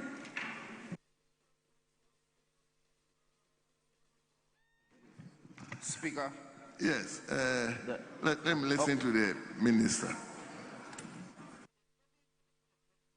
Thank you, Mr. Speaker. Mr. Speaker, I appreciate the concern of the minority leader, except to let him appreciate the fact that we have consulted widely. In fact, when the minister came up with the decision to amend the VAT Act and to actually bring an entirely new act, we started by consulting stakeholders. We have done a very wide range of consultation. We brought it to the House. It was referred to the committee.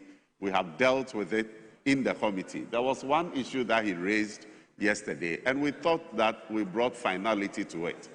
We are open to other discussions if the minority wants some clearance on some of the issues. But the impression should not be created that we are doing this without consultation and that we are rushing anybody through. We have done thorough work, have engaged a lot of stakeholders, even outside the parliament. And so that impression should not be created at all. Thank you, Mr. Speaker. Speaker, with respect, yesterday, when the matter was tabled, let me explain something to my respected colleague from Isrojaman. Mr. Speaker, the Minister of Finance mentioned this in his budget statement. And soon thereafter, papers were laid, referral made to the Finance Committee. The Finance Committee's report, when it was ready, the ranking on Finance Committee did not even see it. The deputy did not see it. Members on the minority side of the Finance Committee did not even see it.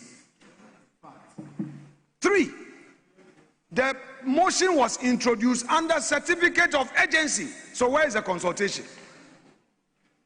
Now, in the past, leaders would have the opportunity to peruse such policies, discuss it. Honorable Ampim, you say you have consulted and held discussions. I am right here. Tell me in the face whether this bill, I ever saw it, or even before you laid it, you gave copies to leadership. I'm here. Tell me in the face for Hansa to record that I am doing mischief. You cannot be introducing bills, policies under certificate of urgency and expect that we support you. However, if you think you have 189, you want to use your 189, so be it. You can get your 189 in this chamber, not less, meet the constitutional threshold, and do what you want to do. Let the people of Ghana see what you are doing. You are imposing new taxes on the people of Ghana under certificate of urgency, like you did in the 1 Ghana cedi per litre, the 18% on electricity tariff, and you expect us to be quiet. We will not be quiet. We will not be quiet. Our voices will be heard. This is not what you promised the people of Ghana. You promised them that you are not going to impose taxes on them. Live by that promise of principle, not convenience. Thank you. So we'll take the third. Honorable Chief Whip, is it the same thing? We are going to go there. So you let's finish the last batch of. No, Mr. Speaker, these are very serious matters. You know something? Mr. Speaker, We Mr. will come here. Mr. Speaker, just hear me.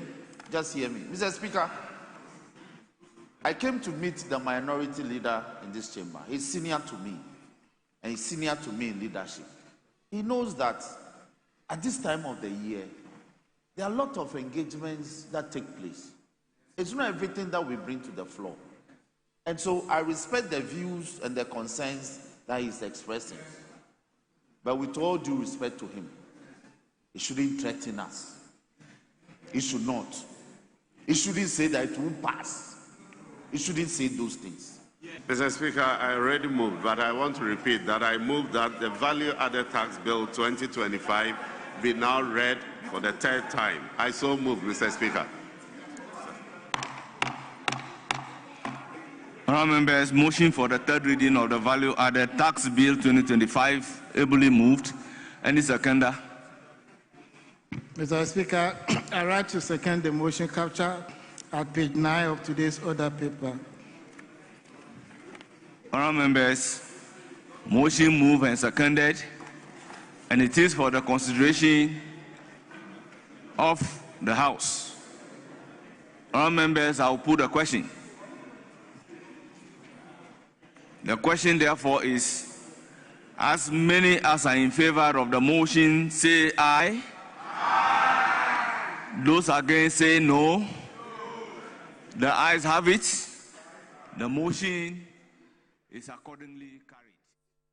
And so that's what happened on the floor of Parliament, where the House has approved the value-added tax, that's the VAT Bill 2025, marking a major step towards overhauling Ghana's VAT regime to improve clarity, consistency, and legal certainty. It's been one of the areas in our tax regime where a lot of different thoughts or ideas have been coming from in terms of what really the law says and all that. Now, the new law replaces the existing flat rate system with a unified structure designed to simplify the tax framework and also raising the registration threshold for VAT-eligible businesses, a change that is expected to help many micro and small enterprises. So that's quite a good one coming in from Parliament yesterday, and for now we'll engage. Yes, we're going to be engaging in a conversation about this particular bill, as I let you know that we're live on 94.1 FM on radio and also on the multi-TV Digibox. Roy Godwinson is the manager, tax and regulatory at Deloitte. Good afternoon, sir. Thank you very much for joining us here on the program. Hello, good afternoon, and thank you for having me. Great.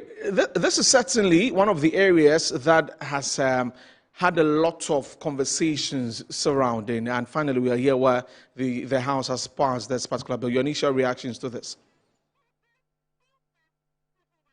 Well, it was something that was expected. Right. I believe the minister did mention in the 2025 budget reading, where, coming out of the elections, a couple of promises hinged on abolishing some taxes.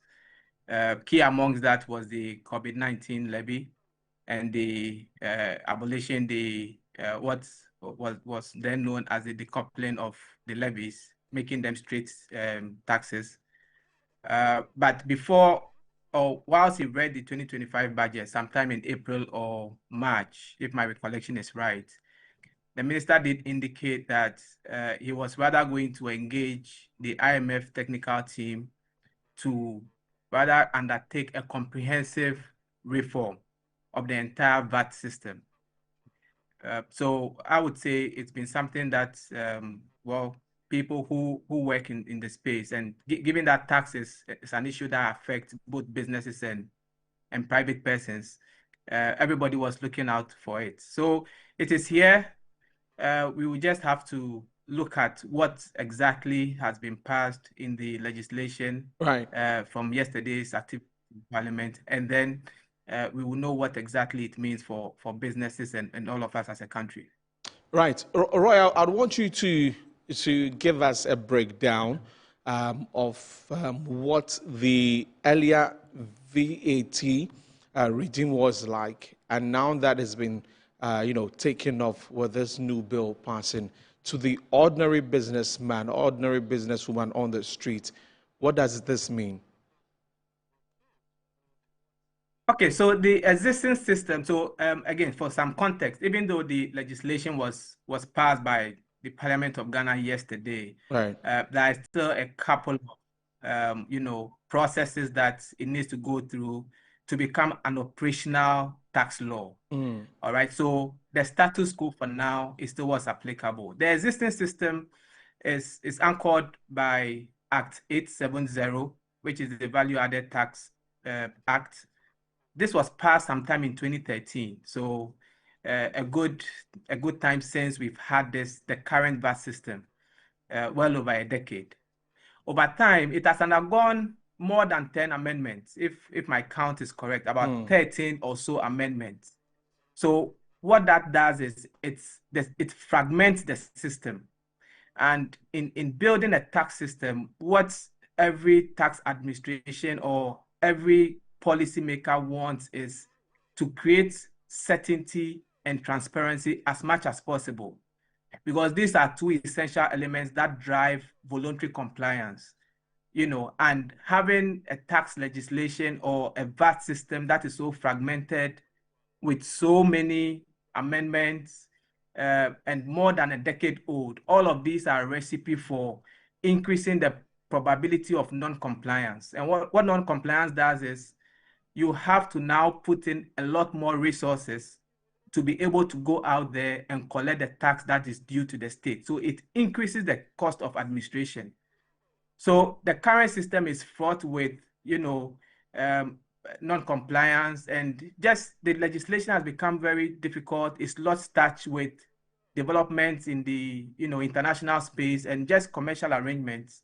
Because 10 years ago, or more than 10 years ago, you'd have imagined that a lot would have evolved, even in just general commerce, right? So that is the primary argument that has anchored this proposal to overhaul the entire VAT system.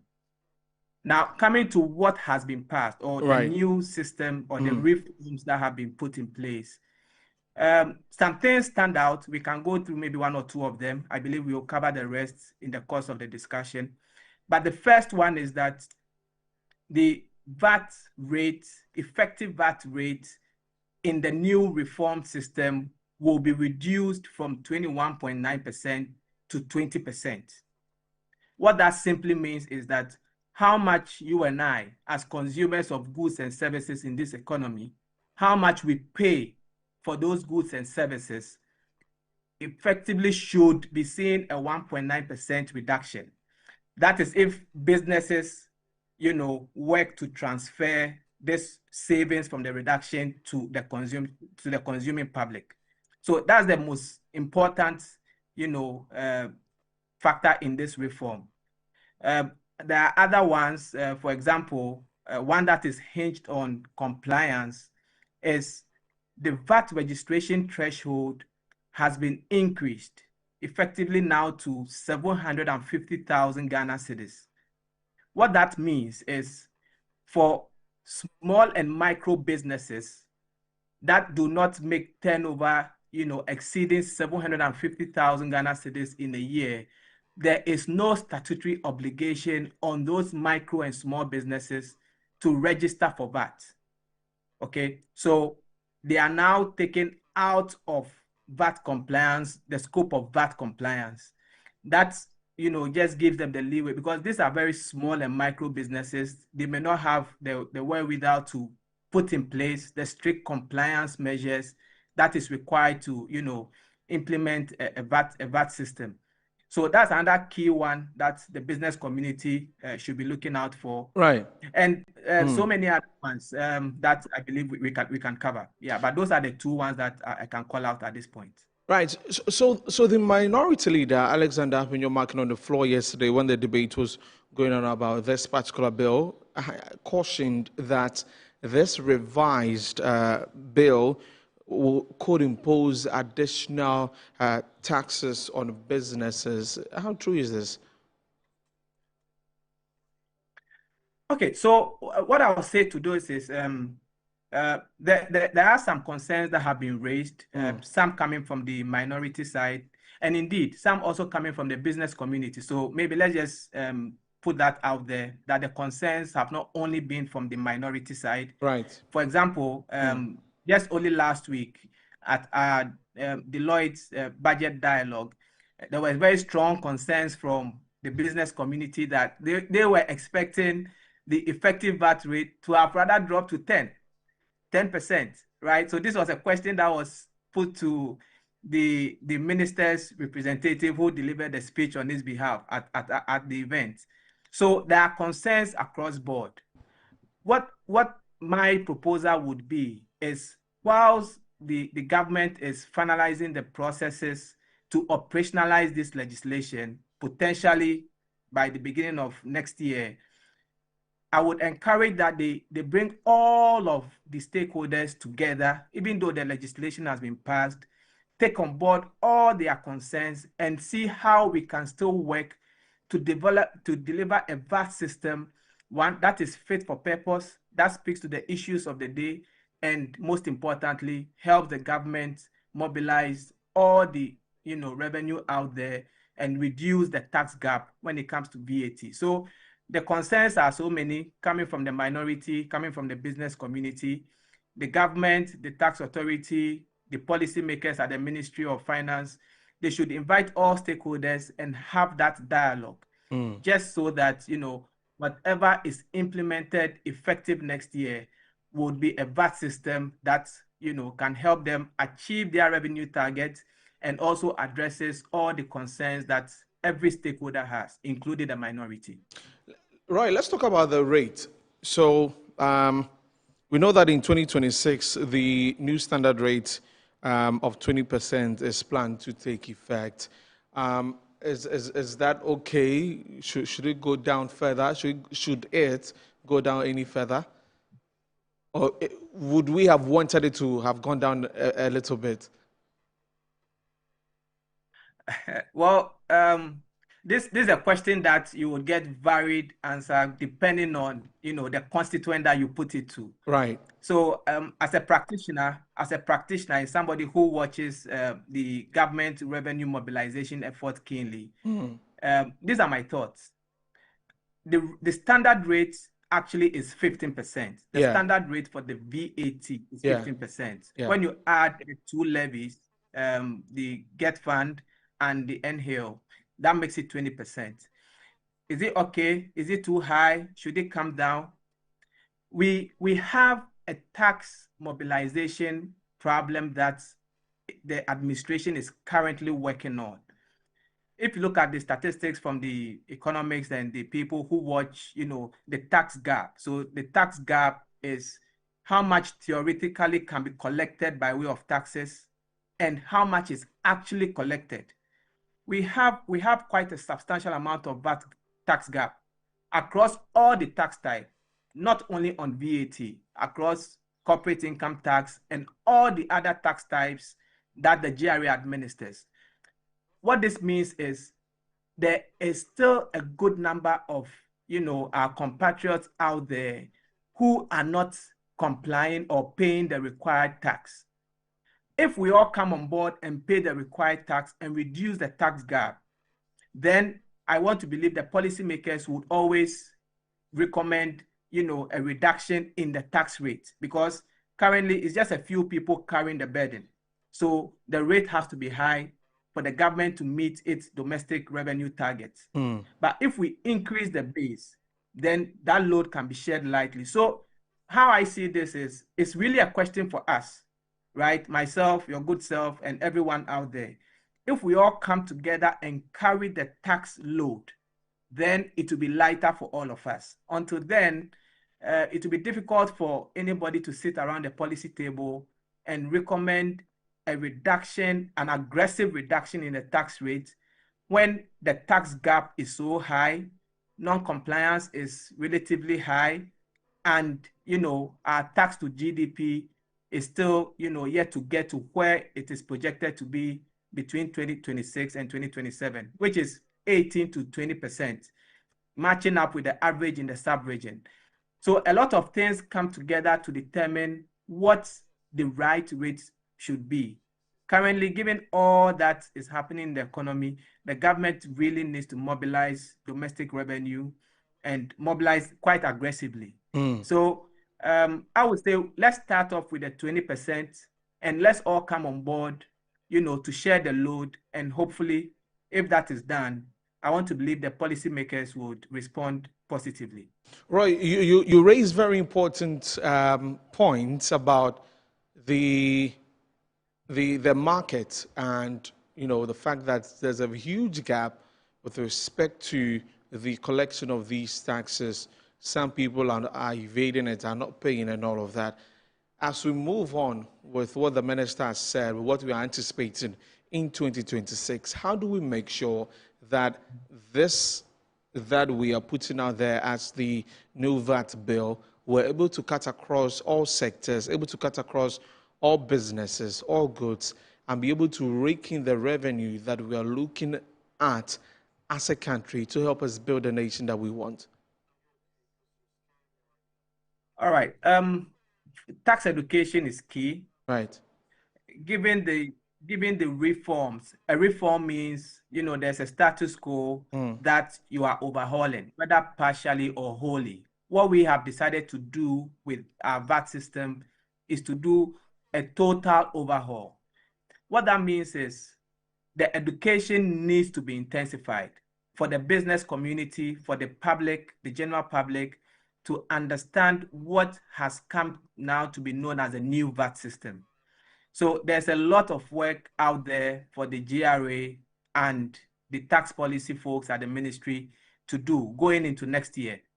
That is one. Two, commentators would also mention tax certainty. So tax certainty basically is about building, a tax system where the business community can have some level of, stability to forecast over the medium term, right? Because that is also equally important to the investments that they have made.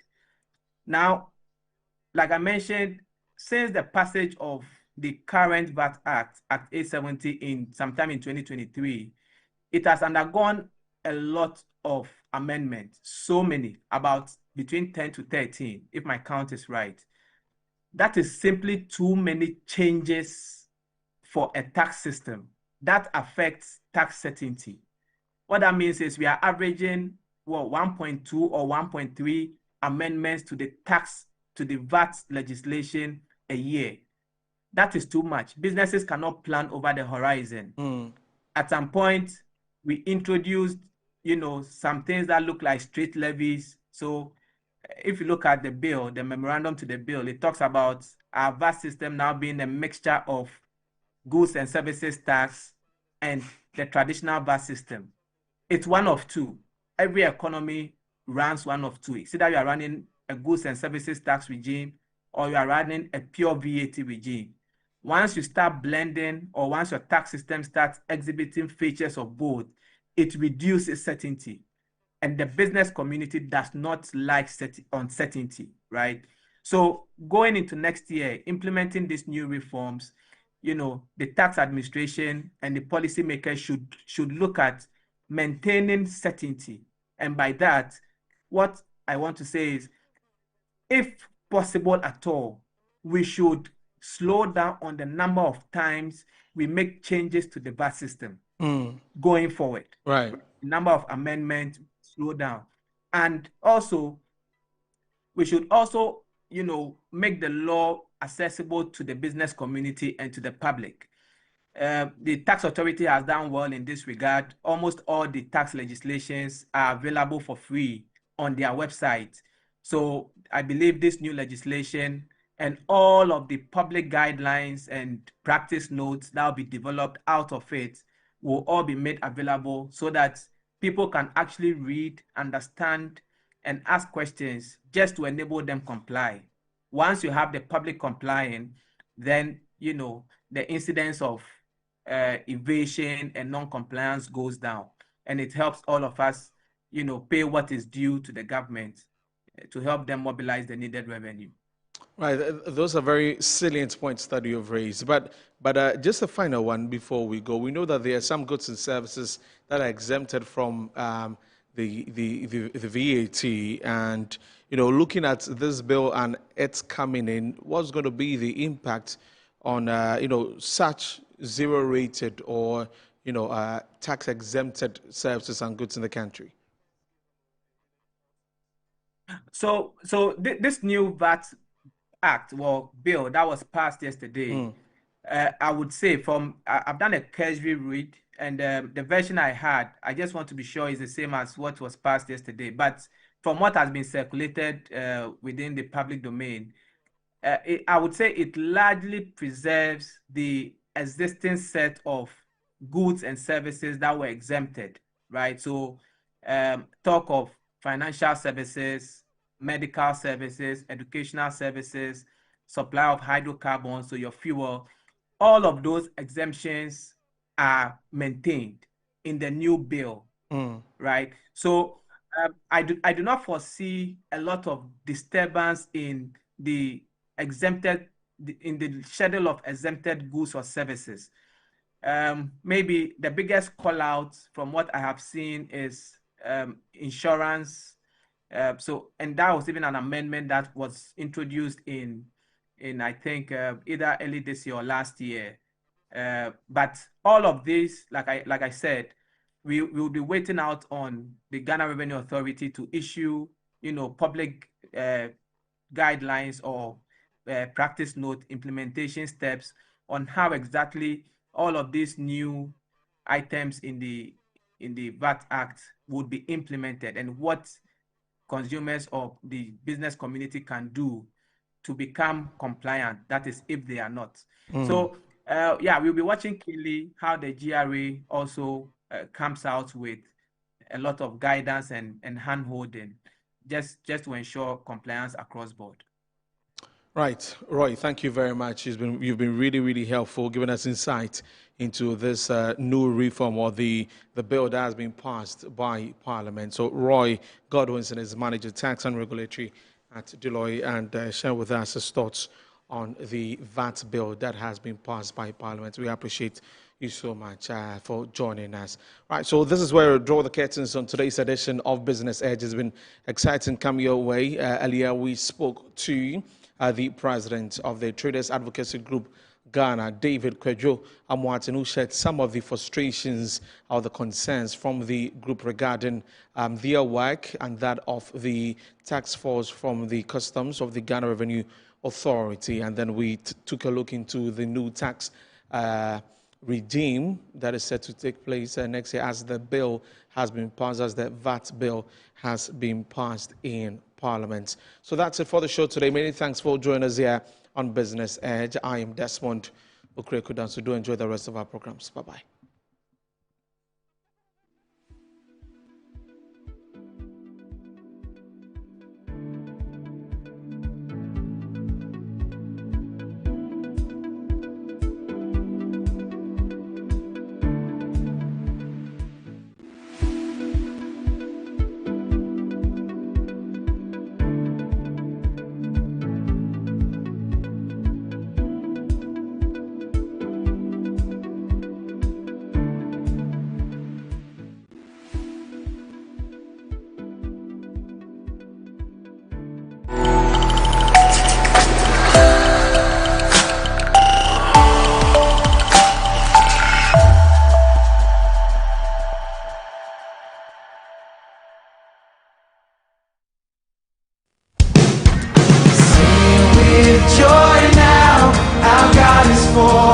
God is for us, who can be against us?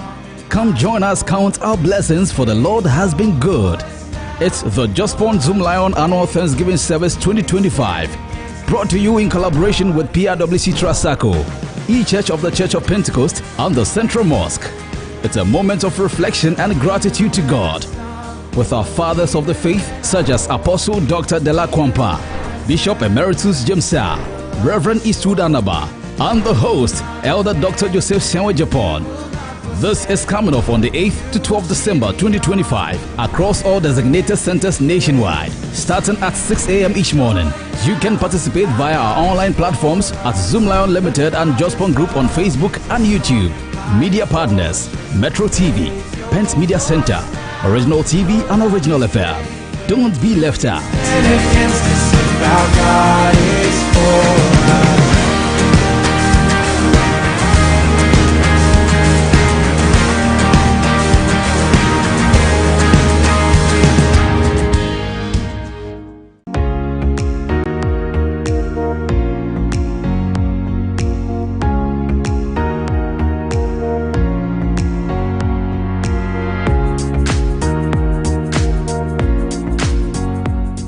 Hello, my name is Kofi Otridakon. I'm the Director of Diaspora Affairs, Office of the President, Republic of Ghana. We're looking forward to something grand, something very spectacular, something mind-blowing that's going to happen between the 3rd and 5th of December. I don't know where you find yourself on earth, but we're endorsing one big event at the Diaspora Affairs Office. It's the Ghana Fest 2025 happening live in Den Haag, inside Holland. Tell your friends about it. It's going to be something very cultural. We're going to have this trade expo that's definitely going to blow your mind. Wherever you find yourself in Europe, there's only one spot for you, Den Haag. Let's do that together between the 3rd and 5th of December 2025.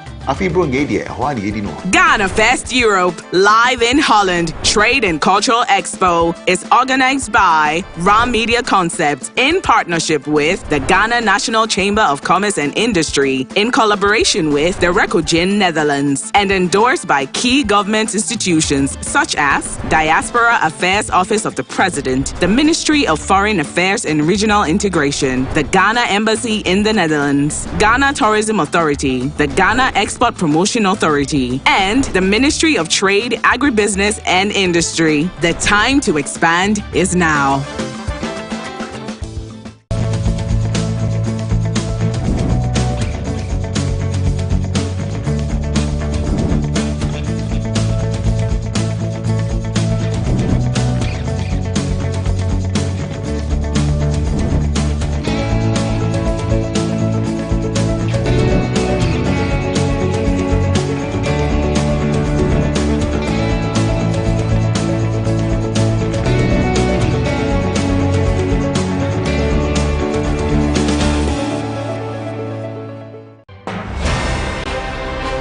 When the day ends, the real stories begin.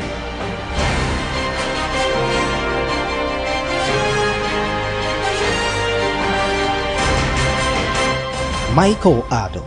Updates with lawyers for former Finance Minister Ken Ofori-Atta. Efua Ando. Sandra Ofosu. Ekuya Ababio. Dominic Ansapra. We're bringing you the latest in the world of business. Sharp, precise, compelling, unmissable, uncompromising. News Night, tonight at 7 p.m. only on Metro TV.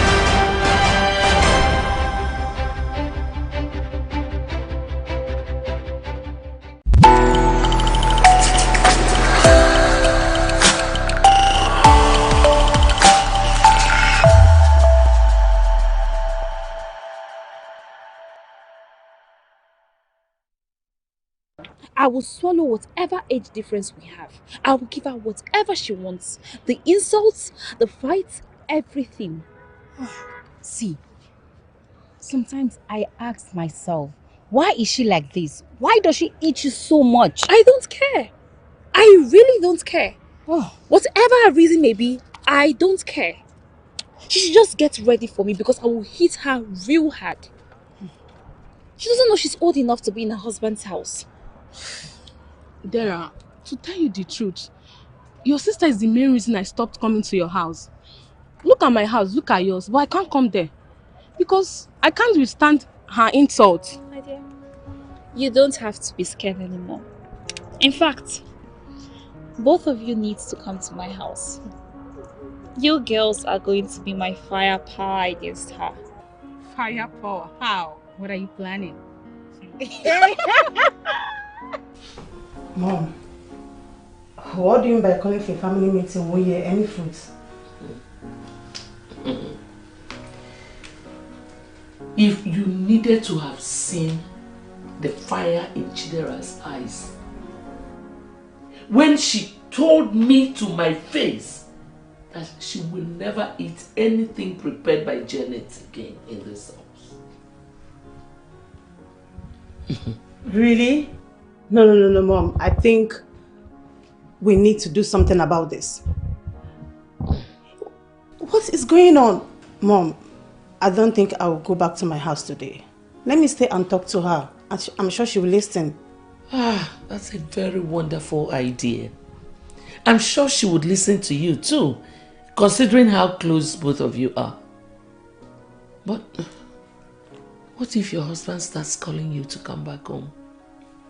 Mom, don't worry about that. I'll take care of it. Mom, this is serious. Like... Mom, I need to talk to them. I need to. It's very, very important and urgent. No, this is not right.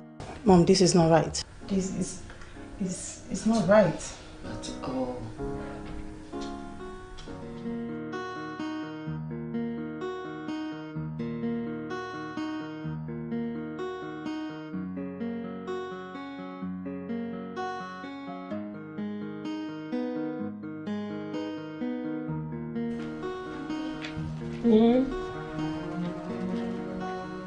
A beautiful girl.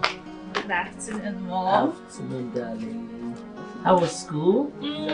Great. School was great. Good. Let me go in and freshen up. All right. Welcome. Thank you, Mom. Hold on. Your sister Rita was here. She said you should come to her house. Okay, Mom. That's fine. Mom. I hope she's not requesting to see me so that she can talk to me about Sister Janet. Because if that is the case, then I won't see her. Let me ask you a question. Why do you hate Janet that much? Mom, you and I know she doesn't love me. So why should I love her? I have to pay her back in her own coin. My child, you will never leave if you're looking for the meaning of life. In revenge, a man is even with his enemy. But in overlooking his wrongs, he is superior. It is better for a man to laugh at life than to lament over it. So my child, be happy.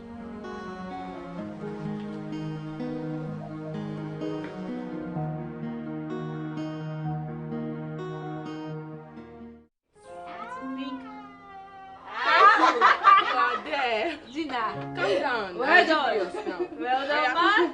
Pick. No. Cheat. You picked one. You're supposed to pick this girl is a cheat. I don't understand. Hold on. Why? And you too. Yes. What is going on here? What nonsense is going on here? Why are you people making noise? Is this a playing ground?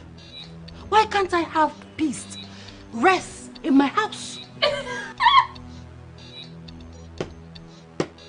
How is this funny to you? Wait. Did someone just say her house? Chakeleke, I don't have time for you. Now both of you, get up and get out of this house this minute. I'm sorry, miss. We are not here for you. Period. What audacity? Did you just talk to me like that? How dare you? Right. And see if I will not slap you back. What is your problem? What is your problem? Tell me. You refer to that house as your house? Listen, if you need a house, go and get married and leave me alone.